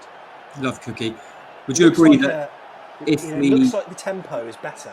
Yeah, definitely. Look quicker, mate. Look quicker, and it definitely helps to have an extra man in midfield. I tell you, because especially when it's someone like Jack Wilshere who wants to get on the ball. Oh, Dan Juma cuts inside, blazes it over, however. And that's what I want to see. I want to see him taking shots, and maybe JT's told him to have a go this half. Actually, shoot rather than play these intricate balls. That was nearly Jack. Is that Jack? It was Jack, yeah. Shot? My God, that was nearly number 2 for Big Jack. Oh, what a player! We're on. I think we're on like 69 likes, something like that. 68, yeah. So, come on. If you want to see a skinhead, then we need to get at least 100. Before we consider anything. We don't consider anything. I think what we could do, Stan, good thought. If we hit 100 or more, then we could do a few little options and maybe put a poll up on Twitter or something like that. Like that idea. Yeah. Like it a lot. Yeah, let's do that. Yeah. A few little options, but we've got to hit 100 first. Yeah, exactly. Got to hit 100, and we're on 69 at the moment. And you know what? I'm really I don't like the whole YouTuber thing, and. Yeah. People have sent me a message saying, "Are you a YouTuber?" It's like, I know, and I don't like doing these things that videos do. But the fact is, by liking videos, it helps it. When someone makes a search, it helps your video, be higher in the rankings. And obviously, we want to get exposure and to be seen. Therefore, if you are able to like it, we'd really appreciate it. Even if you're a person that doesn't tend to like things, just do it anyway, because no one can see that you've liked it. Okay. So yeah, why not help us out by doing that? That was natural as ever, Sam. You're a bit of a what? Can you change your Twitter name to Sam Davis Influencer? Influencer says you. Oh, I love it. Oh mate. No way. Was there another Super 6? Yeah, you missed it. No, there wasn't a Super 6. It was just this game got changed to. Oh my God, mate! So there's one game left, and I looked, and you didn't do it. I've missed the last 2 Super 6s, and I even get the alerts on my phone. Yeah, and you tell everyone else to do it and don't do it yourself. It's because I'm looking at so many different screens during the day. I'm working on my laptop. I've got my phone. I've got my work phone there, and then it goes off. I just forget. I got 2 now. I don't even want to know where I am in the league table. Yeah, I wouldn't look if I was you, mate. They're in it. Not on Cookie. Oh, Cookie just. I'll tell you what I was going to say earlier. I mean, I think it's fair to say if we had to say our player of the season so far, it's Asmir Begovic. But outfield, would you agree, Steve Cook? Yeah, I think he's been exceptional, and you know what? He's been exceptional both on and off the pitch. I think. Yeah. As well. Proper captain, isn't he? Led by example. Oh. Good effort. nice little effort. Josh King on the edge of the box, spins and hits a low right-footed shot. The keeper dives to his right and gathers it fairly comfortably, but nice to see us getting in these positions. And Crawley are starting to open up. I don't know whether it's them tiring or whatever, but either way, really good to see. By the way, big shout out to Russ and Ange who are watching. Hello guys, thank you very much. Hope you're doing all right and enjoying the watch along. And if you want to shout out, put your message in the chat. And if you haven't already, tell us where you're viewing from and we'll pop your messages on the screen. Red and black tie, says Colin, mate. Maybe that's what we should do. I have to have a look when deadline day actually is, if we could potentially do something, Sam. So I'm not actually sure when the actual date or day it falls on. No. Go on. Corner ball? No, It's not like a corner. Bounce back off him, didn't it? Come on, Stace. Oh. Dave Rose at this point is saying Brooks needs to be subbed. Now, it's a difficult one because you want to play your players into form, and arguably he's shown all right touches today, but is playing Crawley the gauge of whether Premier League quality players had a good game or not? I'm not sure it is. I would, Brooks for me wouldn't make the starting 11. Therefore, I would play him for the 90 minutes so he can just try to play his way into form. Yeah, I know what you mean. I think it's also difficult in the fact that Junior Stanislas is the kind of natural one for one of them wide men, and he's obviously not available. Is it the type of game where I think, we would want to bring on a Raquelme or someone like that? Probably not. But I think if we were to get another goal, then you'll probably see. I think you're more likely to see Dan Juma or Wilshere pull off before Brooks just because of their lack of game time. They're causing a few problems, but like I said, they're going to open up a little bit now, Crawley, because they've got to score in this game to at least take it to extra time. So we should be able to get chances on the break now. I just want to get that second one. If we can get that second one, just calm us down. You said about pulling Brooks off, mate. I'm not sure I'd go that far. But yeah, maybe he should be substituted. Not sure. 75 likes, mate. 75. This is scary. Oh my God, 79. Hello. Come on. Think of a poll, mate. Think of an opinion poll. Yeah, I've got it all up here. John Amos said, yeah, you two don't have that much hair. My hair is woeful, mate. It only grows in certain positions, not in the bits where I want it to. These are my solar panels, mate. This is where this is where I get my energy from. To be fair, should we just? Oh my God, what's Begovic doing? Oh my God! Oh, what a save! Begovic just made an absolute blooper, and there's not many times we've said that this season. Trying to play out from the back, but lackadaisical on the ball isn't even the word, mate. Just played it straight to their striker. Thankfully, he recovered. He's literally done that just because he's thought, I need to make a worldie save. I haven't done one for a while, so I'll give him the ball. That was very unlike him. What is he doing there? Good save. He's that good that he could just give him the ball and let him. He wanted a bit of shooting practice. Thanks, Louise. Yeah, thank you, Louise. We can allow Begovic one of them, can't we? Just as I said about player of the season. What's he actually? The lad does well, but good save. Oh, Basmir, my God, yeah. So Will Dennis in. Corner now. I've always said we need to start Will Dennis. But no, cool. that was a weird one. As soon as I said about player of the season, I jinxed that, didn't I? Oh, God, that was whipped in, and Asmir had to be... Right, come on, boys, calm it down. Had to be on guard at his near post. Whipped in, Junior Stanislas-like, if you picture that corner against Man United. But this one went to the near post in the exact same position, and Asmir had to sort of scramble across goal somewhat, and I don't know how close it was. Oh, it wasn't as close as it looked from the other angle anyway. So no, it was all right. But yeah, I think that's a shout, Sam, as well. We're talking about this shaving your head stuff. Let's should we stitch up Tigsy or Jeff maybe and say that they've got to be involved? Yeah, well, that's like those are the guys that have got the they've got the hair on the attack on the left flank here. Dan Juma's got the overlap. He's found him. Oh, ball back over. No, dinked. Dinky. And a shot comes in from Rico, a bobbly shot, and then Lewis Cook manages to recycle the ball. Here we are again then. Starts with Steve Cook at the back. We're getting in good positions now, but just the final ball, not good enough. Yeah, it is. Just want to get control of this game again. Let's not make it let them get in, because they've had a few little half chances now. They'll get confidence off that. So let's go on, Brooksy. Good. Jack Stacey, David Brooks there, finding the pockets a little bit more now, but I'm still very wary of Crawley on the break. But I've got to say that when they have broken, they haven't even got past the halfway line. And defensively, we've managed to get our shape back. Although a long ball over could be catching Steve Cook. That could be a pen, mate. That could be a pen. Does he give it? What's he doing? He's booking him for diving. He's booking him for diving. Oh, I don't know about that. That's a bold decision to make where you are. There's no VAR. It was Nichols that was running through on goal, and it was who was it? Lloyd Kelly with him. Was it Lloyd Kelly? Yeah, it was Lloyd Kelly. I mean, running back with him, and he was strong. You know what? It would have been. I don't think it was anything. It's not a dive though. It's not a dive. I don't understand why it has to be so black and white. It doesn't, does it? Why can't Because it just play on. Because Kelly's just stronger than him. But if Kelly ran into me, I'd fall over. I wouldn't be diving. Do you know what I mean? But to be fair, I think if we had VAR there, I reckon he might have marginally been offside with all the lines, so it wouldn't have mattered. Yeah.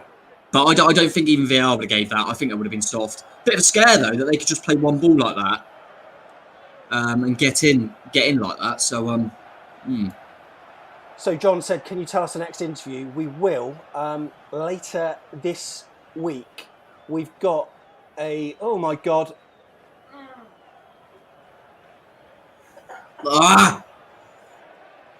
Can't believe that. Oh, how have we let these lot back in this?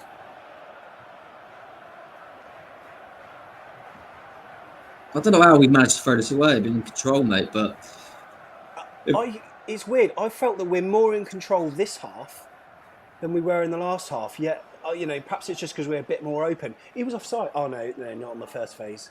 Oh, was he on? Oh, yeah, he's off. Just level. If that's VAR, he's off with the lines. But yeah, it's close, isn't it? But he is just off, in my opinion. But just a little flick over the top. So basically, yeah. They had a few off chances. There was a lobbed ball over the top, and that was Nichols again. I think was it 44 with the flick, and then it found. Oh no, sorry, Nichols scoring, and then that little flick, and he had. Oh no, he's just space. Just on.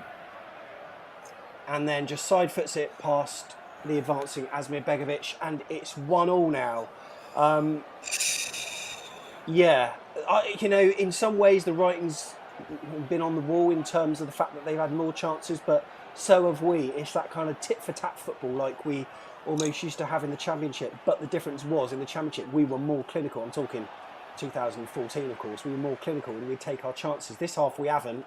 Crawley have taken theirs, and I anticipate a really interesting game from this point forward. I've got to say, mate, it's going to be really interesting. Jack Wilshere on the ball now, tried to put Josh King free.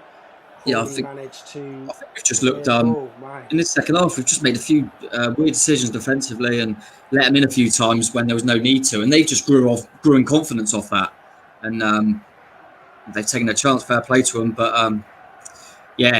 not what we wanted to see. I didn't expect that. We were in control, but they've started well. Fair play to them, but and now I'm thinking, when am I going to eat tonight? Oh, gonna have extra time there. Yeah, well, come on. I'm Scummers are ahead as well. I can't be. I've got to prepare graphics, mate, as well. So it's the penalties if we do. So However, we're right. We'll win. No, we had a chance. We had a chance there. Oh, Southampton have beaten Arsenal as well. Can't cope. Could someone let me know who scored that goal? Because I've got Adams up front. Che Adams, whatever his name is. So we're just displaying the comments after the goal that we conceded. Charlie, I think a lot of people are pretty much in unison with regards to how we're feeling after that. Jeff said it was coming. Yeah, absolutely. Dave said VAR. Yeah, I mean, whether that would have made a difference, I'm not particularly sure. And Southampton, beating Arsenal. Have we seen the score yet for Southampton? Yeah, it's Armstrong, I think someone said.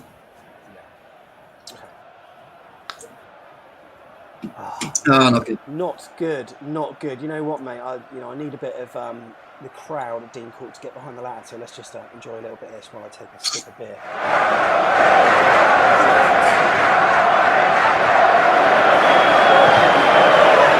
Reds, come on. Jack's getting into good positions though, having some good chances, which is encouraging to see. Popping up in some good areas. JWP assist. Yeah. I think City have scored as well. I need to know that one, Sam. Gundogan is my captain, whatever his name is, Gundogan.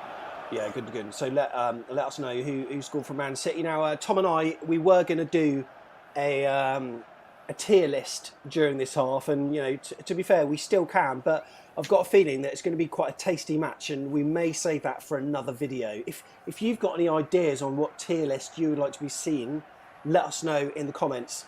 And we will certainly put them on screen because myself and Tom, we're willing to do those kind of things. And but I've just got a feeling this next half an hour could be a sort of harem-scarum affair, and I don't really want for us to be kind of ranking players at this stage when we need to be concentrating on what's going on. So we may park that for another time. And remember to keep getting the likes in and also the comments on screen. Do I have to change the shirt?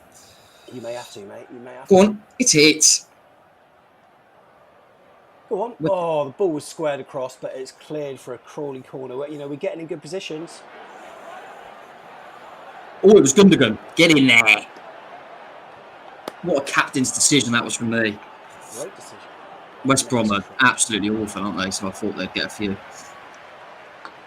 If you're new to this channel, by the way, and you're just stopping by, remember to subscribe. Rico's just taken a corner. A bit of a hang time Rico one, as Kurt would say, and not really delivered with the whip that we all need. It just means the strikers or whoever's in the box needs to generate their own power. But with that, nothing was going to happen. So once again, Crawley managed to clear, although it is a Bournemouth throw-in. 64 minutes gone. We've got it, as you can see, in terms of doing that because our scoreboard system's not that great. But anyway, I hope you're enjoying what we're doing. And remember to, as I said, give it a like. Interesting. Is this set up for a Mark Wright winner? Said CW92. Oh, mate. You can see the headlines now. Oh, Arsenal have equalised, said Dan. Get in there. Go on there, Arsenal. Right, mate. Watch what's happening on screen. I am. Dan Juma. Go on, Arnie. Have a go then, son. Come on, Kingy. Get in! Oh, come on! Come on, Joshy! Get the hell in! Get in there. Good bit of work there from Dan Juma. Absolutely superb. 2-1 to Bournemouth. Josh King celebrates with his usual nonchalance, and the Cherries are now 2-1 up. Was that Dan Juma? Yeah, I think so. Rhythm is a dancer, Josh King is the answer. Nice. He's got from everywhere. You know what? It was a sort of run. It was an Adam Smith-esque run, wasn't it? Across the penalty box from Dan Juma, and then as soon as he reached the D, he found Josh King, who was right in front of him, and with the sole of his right foot, just dragged it back and cleared the space to fire a low right-footed shot into the low corner. Did you see a spoiler then, did you? Huh? Did you see a spoiler? Is that why you tell me to watch? I just saw Jeff say... I saw Jeff put King, and I thought he was getting annoyed and just putting, King, you know what Jeff does. So I just thought he was talking about me, but, obviously not, but yeah. Jack Wilshere's coming off, I'm giving him a... Who's coming on then? Oh, yeah. 3 subs, Smith, Solanke and Lerma. For Stacey, Wilshere, and... Stacey, Wilshere, and who else is off? I don't know. Yeah. But, Jefferson Lerma's coming on. Yeah. Oh, Jefferson. And everyone's all happy on chat. Tristan said, get in, Sam, let's go. Yes, Josh King, said Chris. He heard my prayers, said John. King! Get to fuck, said, yes, 2-1. Also, what else have we got? Oh, Pepe with the goal for Arsenal. Is that all right for you? I haven't got any Arsenal players, actually, but I just hate Southampton, so I'm happy with that. AFC Bournemouth Germany, I'm pretty sure he said 3-1. I'm pretty sure he said Wilshere. He did. King. Dan Juma and King. If Dan Juma scores next, I want the lottery numbers, mate. Honestly. Yeah, I'll move to Germany, I think. Yeah, I think so. Here we go, Smithy. Oh, good chance. I'm glad Smithy's come on the right though. I've agreed with. I think I said it in my last player rating show that Smithy's clearly been off it lately, but I do feel for him that he has to keep going from playing on the right to playing on the left. I'm really happy to just see him come on in that role, and it means good hour out of Jack Stacey, and we've also got him off now. So surprised Arnie stayed on. Lovely 65 minutes for Jack Wilshere, wasn't it? Really, really good. And him coming off means that he's in contention for Friday, in my opinion. Charlie said, what was that prediction? If you'll reference, hi Charlie, hope you're all right. If you're referencing the show I did with Morgan this morning, I can't remember, Morgan's on at the moment. Morgan, what on earth did I say? I think I said 2-1. Pretty sure I said 2-1 because, I mean, I knew that, you know, Crawley have got the sort of potency to score. There's Lee Bradbury, another sub for Crawley coming on at the moment. But I also thought that we might have too much, but it's not over yet. 68 minutes gone, 22 left. And we're at 86 likes, mate, 14, and there's going to be a poll. Come on, 14 likes, people, come on. And you know what, mate? We're going to do the poll on YouTube, not Twitter, because like I don't know, I don't want to be. You know, Twitter's a funny place. Whatever you want, boss. I think I was just about to say that Charlie's just put it up. You did on that Morgan bit. You went 2-1, Jack and Josh. Did I? Yeah. So now I desperately want a third because I don't want you being right. That's amazing, Charlie. Thank you so much for letting me know. Yeah, cheers, Charlie, for reminding him. Perhaps I'll be doing the lottery numbers myself. Perhaps you should start doing the Super Six, Sam. Yeah, perhaps I should. Oh my goodness me! Right, what I've got to do, mate. I always prepare graphics off screen, and I haven't got a 3-1. I've got a 2-all, but not a 3-1, and it'll be just my luck that we go and notch another. And we got a chance now. Go on, do it now. Dan Juma free. Go on. But it's very byline, and he's waiting. It's almost like the screen's froze. Yeah, I think he's on it.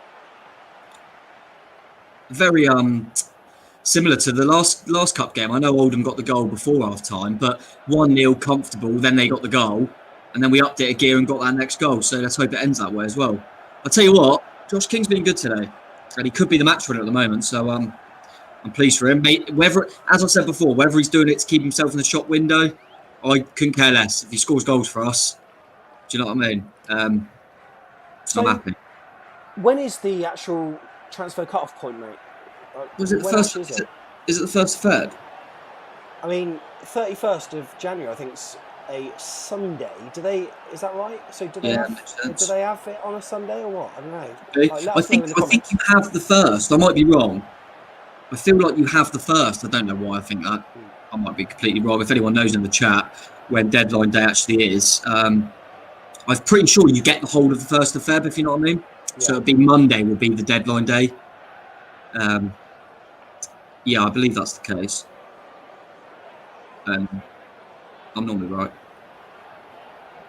1st of Feb at 11 o'clock. So that's the Monday. So it should be an interesting one. Obviously, people are talking about Brooks, King, people like that, but do you anticipate anyone going? Well, probably the usual suspects. Josh King, West Ham interested, aren't they? Yeah, I'm not sure. I mean, West Ham are going well at the moment. I don't know if people will bother knowing he's out of contract. He ain't going to start, and we might just end up having him here. But as I keep mentioning, if we have him here and he puts shifts in like this and scores some goals for us, then I'm happy because the amount of money you get for getting promoted is much more valuable than getting, say, 10 million now. I think Brooks will be fine. I don't think we'll lose any key players. So I'm not sure on billing. If someone comes in, maybe. Go on, Brooksy. I think Jack Simpson potentially and Namdi Offaball potentially, due to being out of contract and both not playing, potentially get someone in, but not 100% sure. I'm happy with getting Wilshere in. But yeah, I just hope we sign someone at like 10:30, so we have to come on and do a stream or something. Royce Wiggins at 10:45. Yeah, oh God, just imagine. Absolutely, just imagine. Yeah, it's gonna be an interesting time, and obviously Jack is a superb signing, and just if he can stay fit and play his way back into some form that we know he's capable of, then what an acquisition that would be. Yeah, no, exactly. Rumours always circulate. I mean, of course, Jack Simpson and Offaball look like they will be gone. Namdi is a strange one because there's another with social media that you see him tweeting certain things and get the feeling of unrest. But, Yeah, but he's in the red and black at the moment. Yeah, and I understand that people say, he's a top prospect and stuff. I don't know about you, Sam, but I haven't seen enough of him to really be able to make too much comment. I think he's looked okay every time he's played. Seen him in friendly, seen him in cup games, but not enough to be absolutely devastated if he went, because I would just trust that the team, and Nnamdi could be the type of character that goes, I want to play football. He experienced it with Wickham, didn't he? And credit to him. Equally, we could sign him for another couple of years and loan him out potentially. I thought that was an option. I think Charlton was sniffing around, but yeah, I'm not too concerned about losing anyone key already. But I mean, if we keep this squad, if we don't lose anyone, don't bring anyone in, I'll be more than happy. Really, could do with keeping Philip Billing just for Heather. I think we know Heather loves Billing, so that would be me. I'd be concerned about her if he were to leave. What's John say there? Yeah, is there a chance King's contract is extended for another season? I think it's similar with Pogba. His contract is up at United end of the season. But I'm hearing rumours he might stay. I mean, you know what? It's funny because people always ask me, what do you know about this and what do you know about that? And I never really know anything. And to be honest, I don't want to know. I don't want to be texting people to find out stuff. I'm quite happy to hear, as soon as everyone else is. I've got no desire to be first with the news, and to that extent I sort of take a lot of rumours on Twitter with a pinch of salt, and you see so much stuff.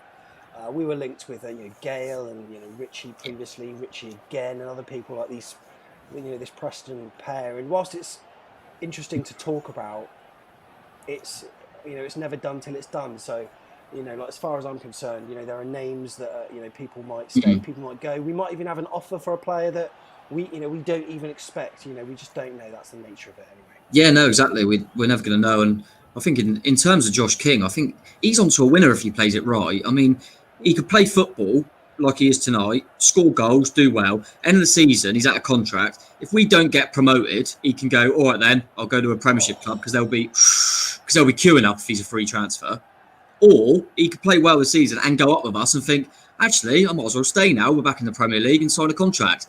He's in a great position. I don't see him really needing to rush to move, to be honest with you, because as long as he plays well and keeps putting a shift in, he will get that move at the end of the season if he wants it. Yeah. So, and if I've got Josh King playing like he has tonight, I'm happy. Do you know what I mean? I've got everyone knows about the Ryan Fraser situation, and I think it's almost benefited us because I think players are thinking, I can't do that. It hasn't exactly worked for him, has it? I mean, he didn't play for us because he didn't want to get injured. Now he's never fit. So, yeah, no, exactly. Corner to Bournemouth. So, that move just then, nice to see us, running at them. And Dan Juma was marauding sort of on the left half of the pitch and played a long diagonal through ball that I think it was trying to find Solanke, but it was just overplayed. But we won a corner off it. However, come on, ball squared. Oh, Brooks, is that Brooksy at the far post? Yeah. Just smash it. Should have. Absolutely smash it. The ball went right across. It evaded a number of players in the box and it met Brooksy at the far post. And at that point in time, right foot. Why not right foot? But he put his body across it and tried to hit it with his left. Some point in time, I just hit it with the weaker foot, mate, because I'm sure he scored with his right foot before. Oh, yeah, just take a swing at it, mate. It can go anywhere. Dear. What's going on? What are they showing there? Is that Lerma? Has Lerma bit someone or something? Oh, Lerma just... He was bouncing, don't they? But, Brooksy should have had a go there. Oh, Bradders, sit down, will you? They're all getting straight in their ear because it's Lerma. And, you can hear the fans are getting a bit raucous, mate. Well, they are, mate. That noddy up there, no, I think you would, wouldn't you? If you were the opposition and something like that happens, you'd go straight in the full official's ear and go, that's that Lerma again. Do you know what I mean? Try and stir it a little bit. Raquel May's do you think his reputation precedes him a little bit, Lerma? Yeah, big time. I think That's what Jeff said. Yeah, no, big time. It happens a lot. I think I mentioned at the time, different scenario, but Zaha, for example, he gets booked for diving more than other people because he's known to do it. Yeah. And sometimes he hasn't, but he gets, blah, blah, blah. I think sometimes you could argue that, well, they've built that reputation as their own fault. But equally, Jefferson Lerma, that was his first straight red, that one that got rescinded. So he obviously knows how to deal with it. Yeah, I saw that. Newcastle were linked with him, weren't they? But go on. I think Riquelme's just come off Dan Juma, which makes perfect sense to me. Dan Juma's been brilliant, and we want him to be available for Reading, definitely. And time for a bit of row. Right, we've had another spoiler, but I think by the looks of it, it's another spoiler that is not true. And if that's the case, there's going to be another timeout for you. You sure it's not true? Well, we'll wait for a bit and just see what's going on. However, we will see. I don't think it. You know what? It's a timeout. 5 minutes. You can comment again in 5 minutes' time. Unlucky. Never mind, Never mind. But Crawley have got a corner. I will feel bad if they now go on to score. They get on to score now. Fine. Oh no. It's fine. Apparently we're on over 90 likes now. Get liking. I can hear it already, mate. Yeah. That's the head trimmer, by the way. Wow. So, Bournemouth have managed to clear, and Josh King has set Roro free on the left flank. Go for it, mate. Run. Oh, Josh King. Go on. He's approaching the box. What are you going to do here? Low shot. Good save by the keeper. Away. Ooh. Tell you what. Now, that was one of the chances where I think, square it. He didn't. Easier to say in hindsight, isn't it? Missing clinicality. Yeah. Easy for me to say. Clinicality, Jeff. Clinicality. Yeah. Yeah, no, I think if Don was playing, if Don had started tonight, he might have gotten in a few more. We're playing well, but I agree. We just need to take a chance. This game should be out of sight. Let's be honest. We have a couple of moments of madness, and they got a goal, but the game should be out of sight. Oh, go on! Oh, Josh King! Gosh, man. Pirouetted, a bit like Callum Wilson against Bolton. Do you remember that third goal? Let the ball run across him, turned, but shot low in towards the keeper. Ooh! And it cannoned off him. Still 2-1 here. Playing well, but 2-1. He could have had blooming 3 or 4 himself, Josh, but playing well, and he's working hard, and I'm liking what I'm seeing from Joshy. Sam, by the way, this is 34 minutes into the second half. All right. Oh, that could be a pen. That's got to be a pen. Is it? No, he's not even claiming it, I don't think. Is it a corner? Yeah, I think it's a corner. So that is 35 minutes into the half. So we're actually on 80 minutes, okay? So we're 35 minutes into the second half. One day I'll find out how to start a watch from 45. But Bournemouth corner. Come on. Between the north and east stand. Brooks, who's standing over it, whips it in. Oh! Finish these off, man. Just wide from Cookie. Just want to finish them off. How has he missed that? How has he missed it? Going to get Mark Wright on in a minute. It's going to be squeaky bum time. It is. We've had so many chances, mate. Should have scored there. And as Jeff said, 26 efforts on goal. Promising, though. It's good. It's good, but you want to finish it. Yeah. We ain't got Super Don, mate, the goal machine. If he had started, he'd have scored at least 15 of them. So, do you remember in the first half, someone compared me to a guy called Bernard O'Mahony? Yeah. I'm just trying to find what this guy looks like. Have a look at these bad boys. This is apparently who I look like. What are you trying to say? What are you trying to say? This is me. Find out his date of birth. I want to know how old he is. That is not me. That is not me. I'm not being funny, right? Have a word with yourself. Oh my god. What's his name? Bernard Mahoney. Bernard O'Mahony. I don't even know what he does. Is he an actor or something? No, he's a former soldier. An English author, security detail, and former soldier. Oh yeah. To be fair, 100 likes and that could be you, mate. 100 likes and it could be me. Yeah. Oh god, just imagine. Just imagine, mate. Oh my goodness. Free kick. Come on, Thank finish you, me. Ethan. Thank you. Nothing like me. Completely agreed. Oh my goodness me. Yeah, no, he didn't look anything like you. That Bernard was a decent-looking bloke. Right then, free kick to Bournemouth then.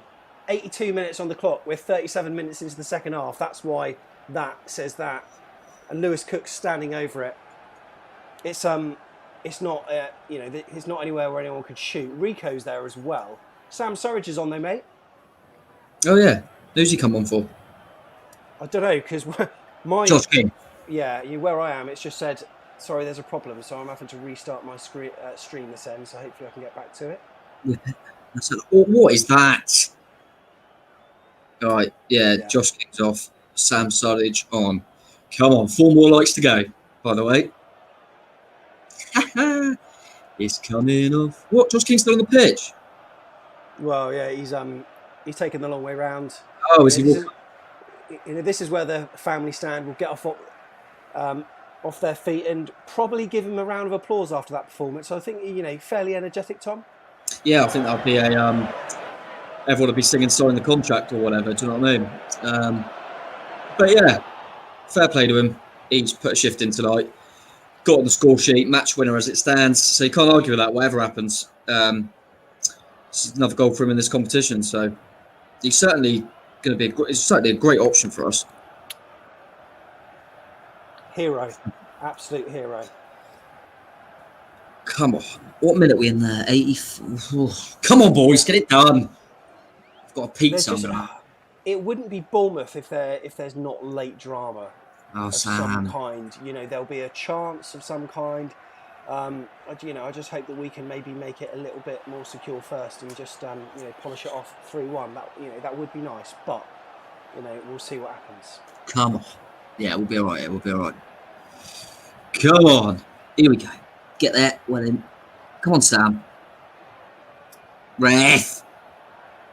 So Josh King, is he played his way into starting a match again on Friday, for instance, against Reading, or do you think JT won't quite be thinking like that?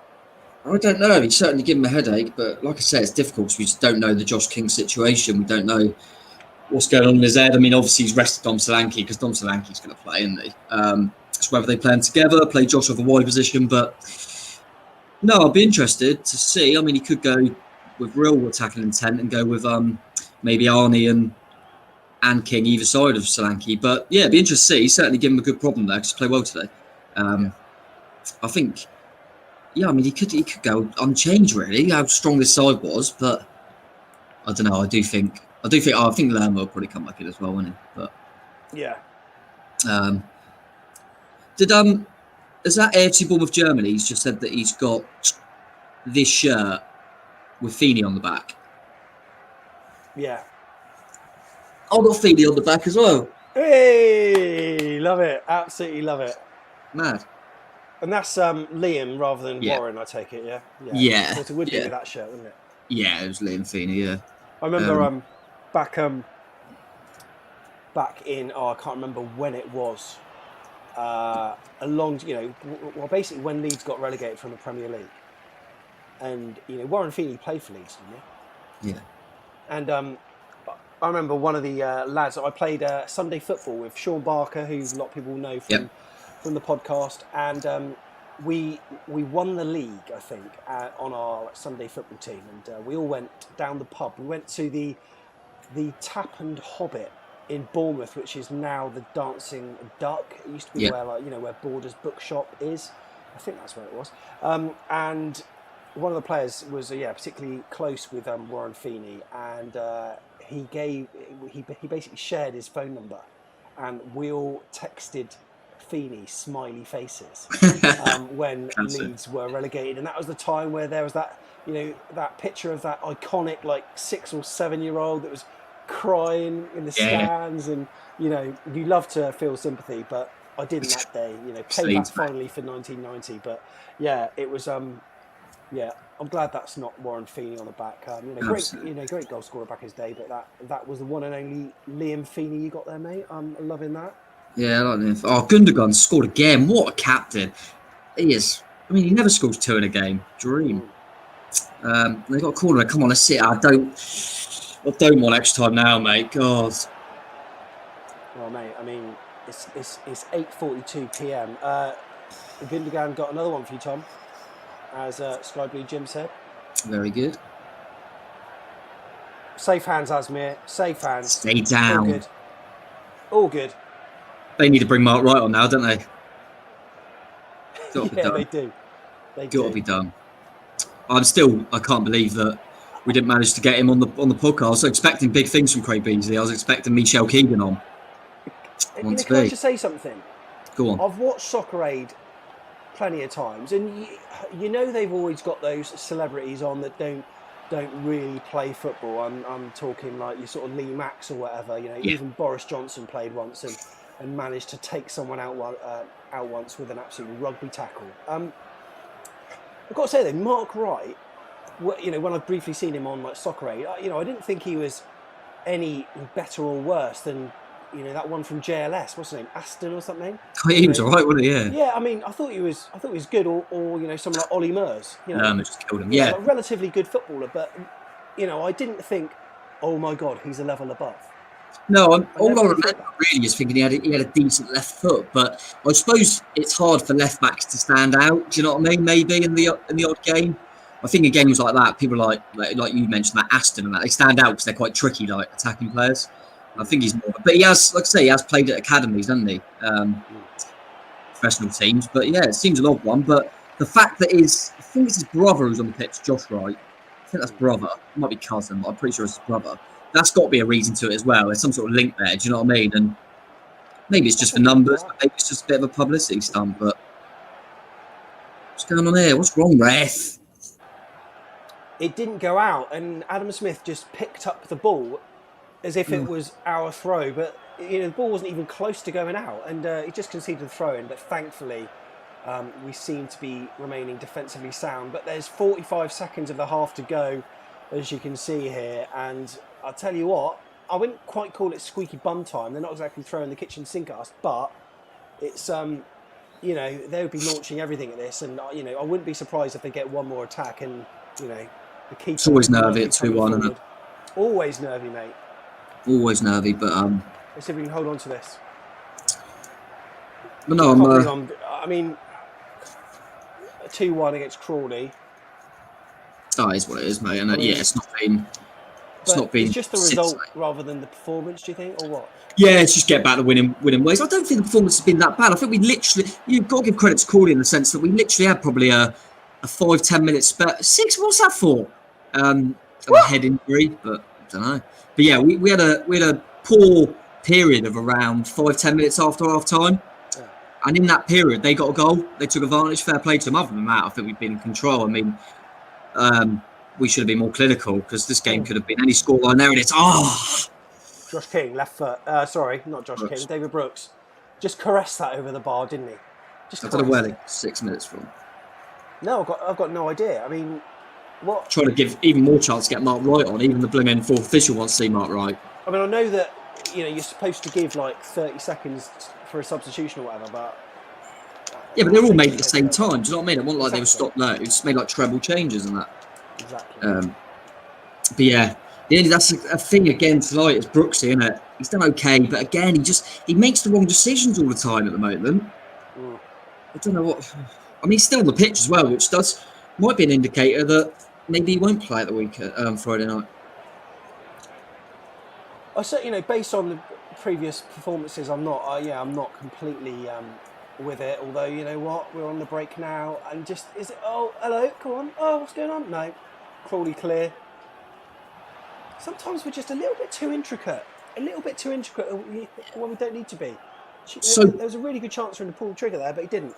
Played it into so comfortable in that first half, and I just thought it's going to be easy. And we've let him back into it too much in the second half, and it's not been as pleased with the second, to be honest.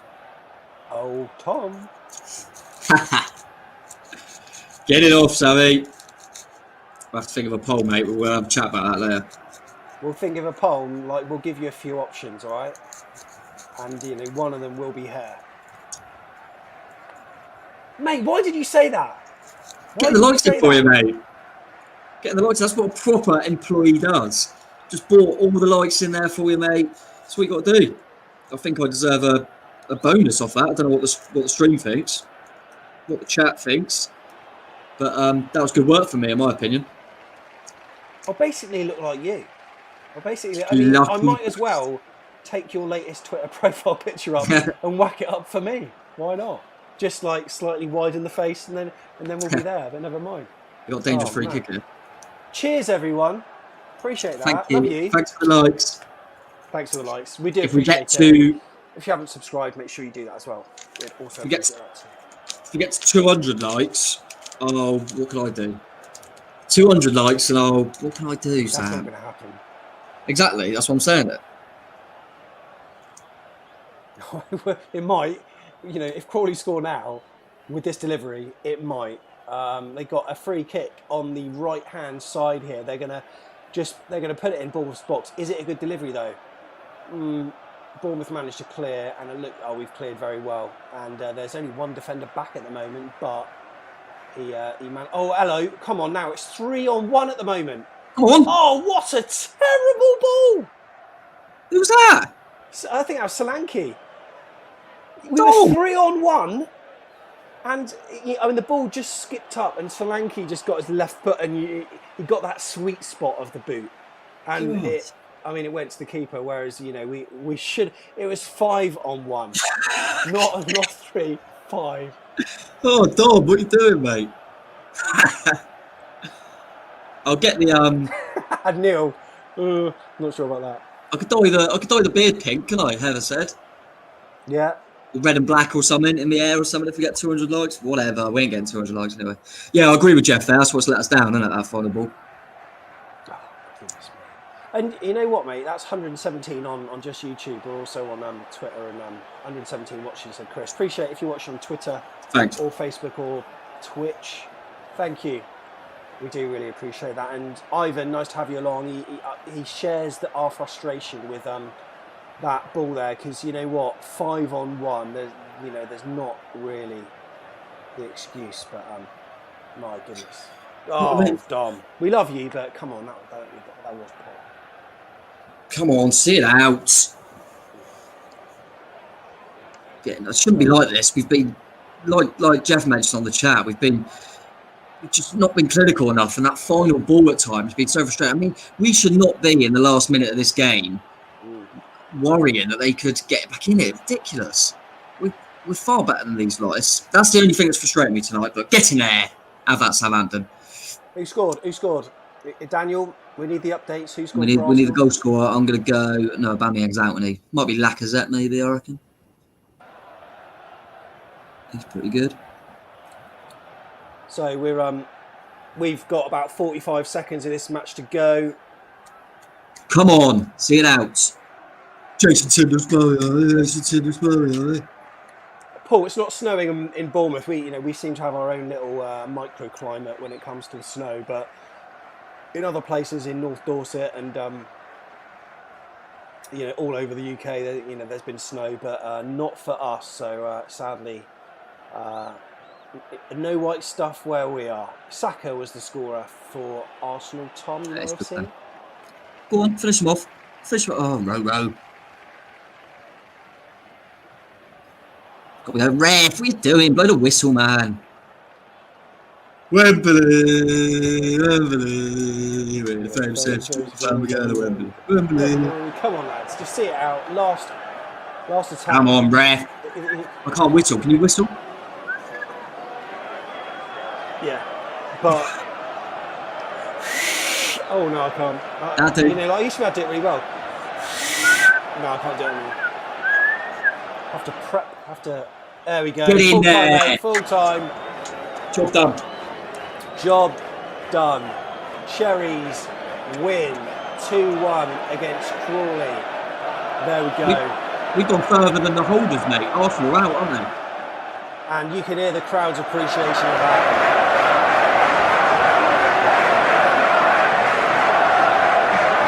Brilliant stuff. Absolutely superb. Cherries are 2-1 winners over Crawley, and we progress to a glamour tie at Turf Moor against Burnley, the home of Sean Dyche, the home of VAR, the home of the cricket club where we usually like to sink a few pints before the game. But of course, we can't do that. Turf Moor, here we come.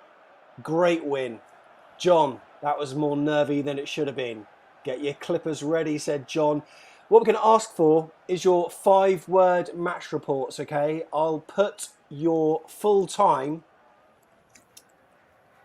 I'll put the banner up so you know, and we will pop them on screen very, very shortly.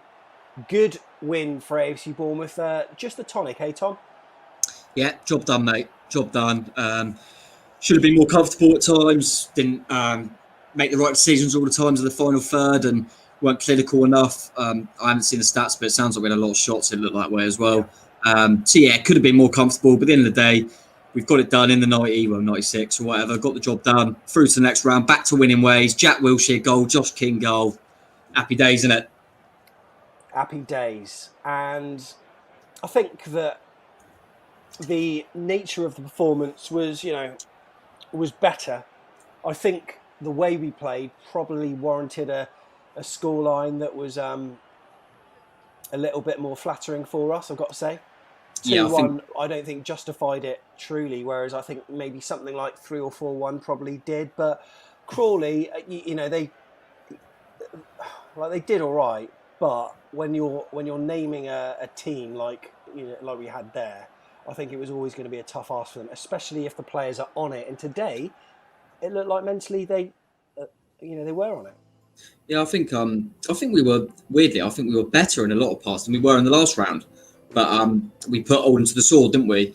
Whereas today we didn't quite do that. And like I said, we literally had a weird spell after half time where Begovic made that weird play out, and they had a few half chances, and they took advantage of that and got the goal in that moment. But we just upped it a gear and got the next goal, and it felt there was only really a 5-minute spell in the game where I thought, we might not win this. Apart from that, I always felt like we were going to win it, and yeah, it's job done, like I say, and then on to more important things in the grander scheme of things on Friday night, mate. Because if that breeds a bit of confidence and back to winning mentality, that's all that matters, and because it's a huge game on Friday. Yeah, Friday's absolutely massive. I mean, what do you think your Reading fans would have been saying after seeing that? Yeah, I don't know. It's going to be a weird one. I think I mentioned Reading are a type of team that I think weirdly suit us. I think we struggle with teams that kind of almost have that part the bus, make it a bit of a battle mentality. And Reading like to try and play and are often quite open, hence why the last game we played them was 4-2. But whether they'll change their approach slightly, or I don't know. I think they'll cause us problems, but I think it could be another high-scoring game. It'll be interesting. They'll be in more confidence than we will. It could go either way, mate. I'm a bit nervous for the game actually, because I think Reading. I think we're playing these games. We've got away with them and drawn a few games, and yeah, we've lost a few lately where we've been under par. But Reading are the type of team that could actually punish us in terms of putting the ball in the back of the net more than your Lutons and your Millwalls and teams like that. So yeah, it will be a tricky one, but hopefully that's a win, and winning's a good habit to get into. So let's hope. Be interested in team selection as well, because I thought players that haven't played, Arnie Danjuma, Josh King, Jack Wilshere, all come into the team and were our better players tonight. So that'll be interesting. As long as they've all come through it well, that's the main thing. Right, let's have a look at your 5-word match reports.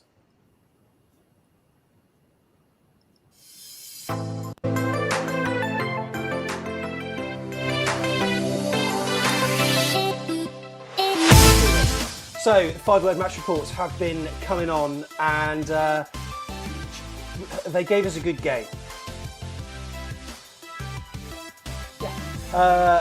Tuesday, terrific, wonderful day. Morgan, brilliant. For you, especially with Steve Cook calling you first thing. Josh King did the biz. Also, we've got Cherries in the last 16, said Chris. 29 shots to their 6 are the best football moments. What's your actual name, mate? Let me know, because I feel weird calling you that every time. Jack Wilshere, I love you. Yeah, I think a lot of us do. Great to see him scoring a goal for the Cherries. Game going, give us confidence. Also, we got Sweet Caroline, brilliant. Win now, we move. Crawley, giant killers no more. Yeah, I mean, we certainly did the business tonight. Jack Wilshere is the GOAT. Good times never felt so good. Any more 5-word match reports, we will happily put them on screen. 2-1, 5th round, too close. And there are more that are coming in, so we'll get them on, Tom. It's been a good evening, hasn't it? Yeah, it's been nice, mate. Like I say, without being scintillating, we were got the job done, and that was all that was important.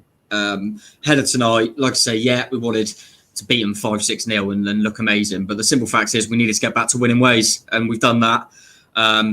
Get back to winning ways was the first priority. We've done that. Jack Wilshere having a good performance and grabbing a goal, done that. Dan Juma looking fresh and ready, done that. Josh King getting back on the score sheet and looking like he wants to actually play and work hard, done that. So, clean sheet would have topped it off, would have been nice. But, listen, the simple facts are we've done what we needed to do tonight. And that's the main thing. And let's just kick on now. And hopefully now that can be a little swing in our favour, and we can go into Friday with a bit more confidence and hopefully get the job done. Because if we can beat Reading away on Friday night, that could be a massive statement and positive look to the rest of the season. Really, that could really change fortunes for us. So let's hope so. And cannot wait for Burnley away on a Tuesday night. That is a game that I'm glad fans don't have to go to.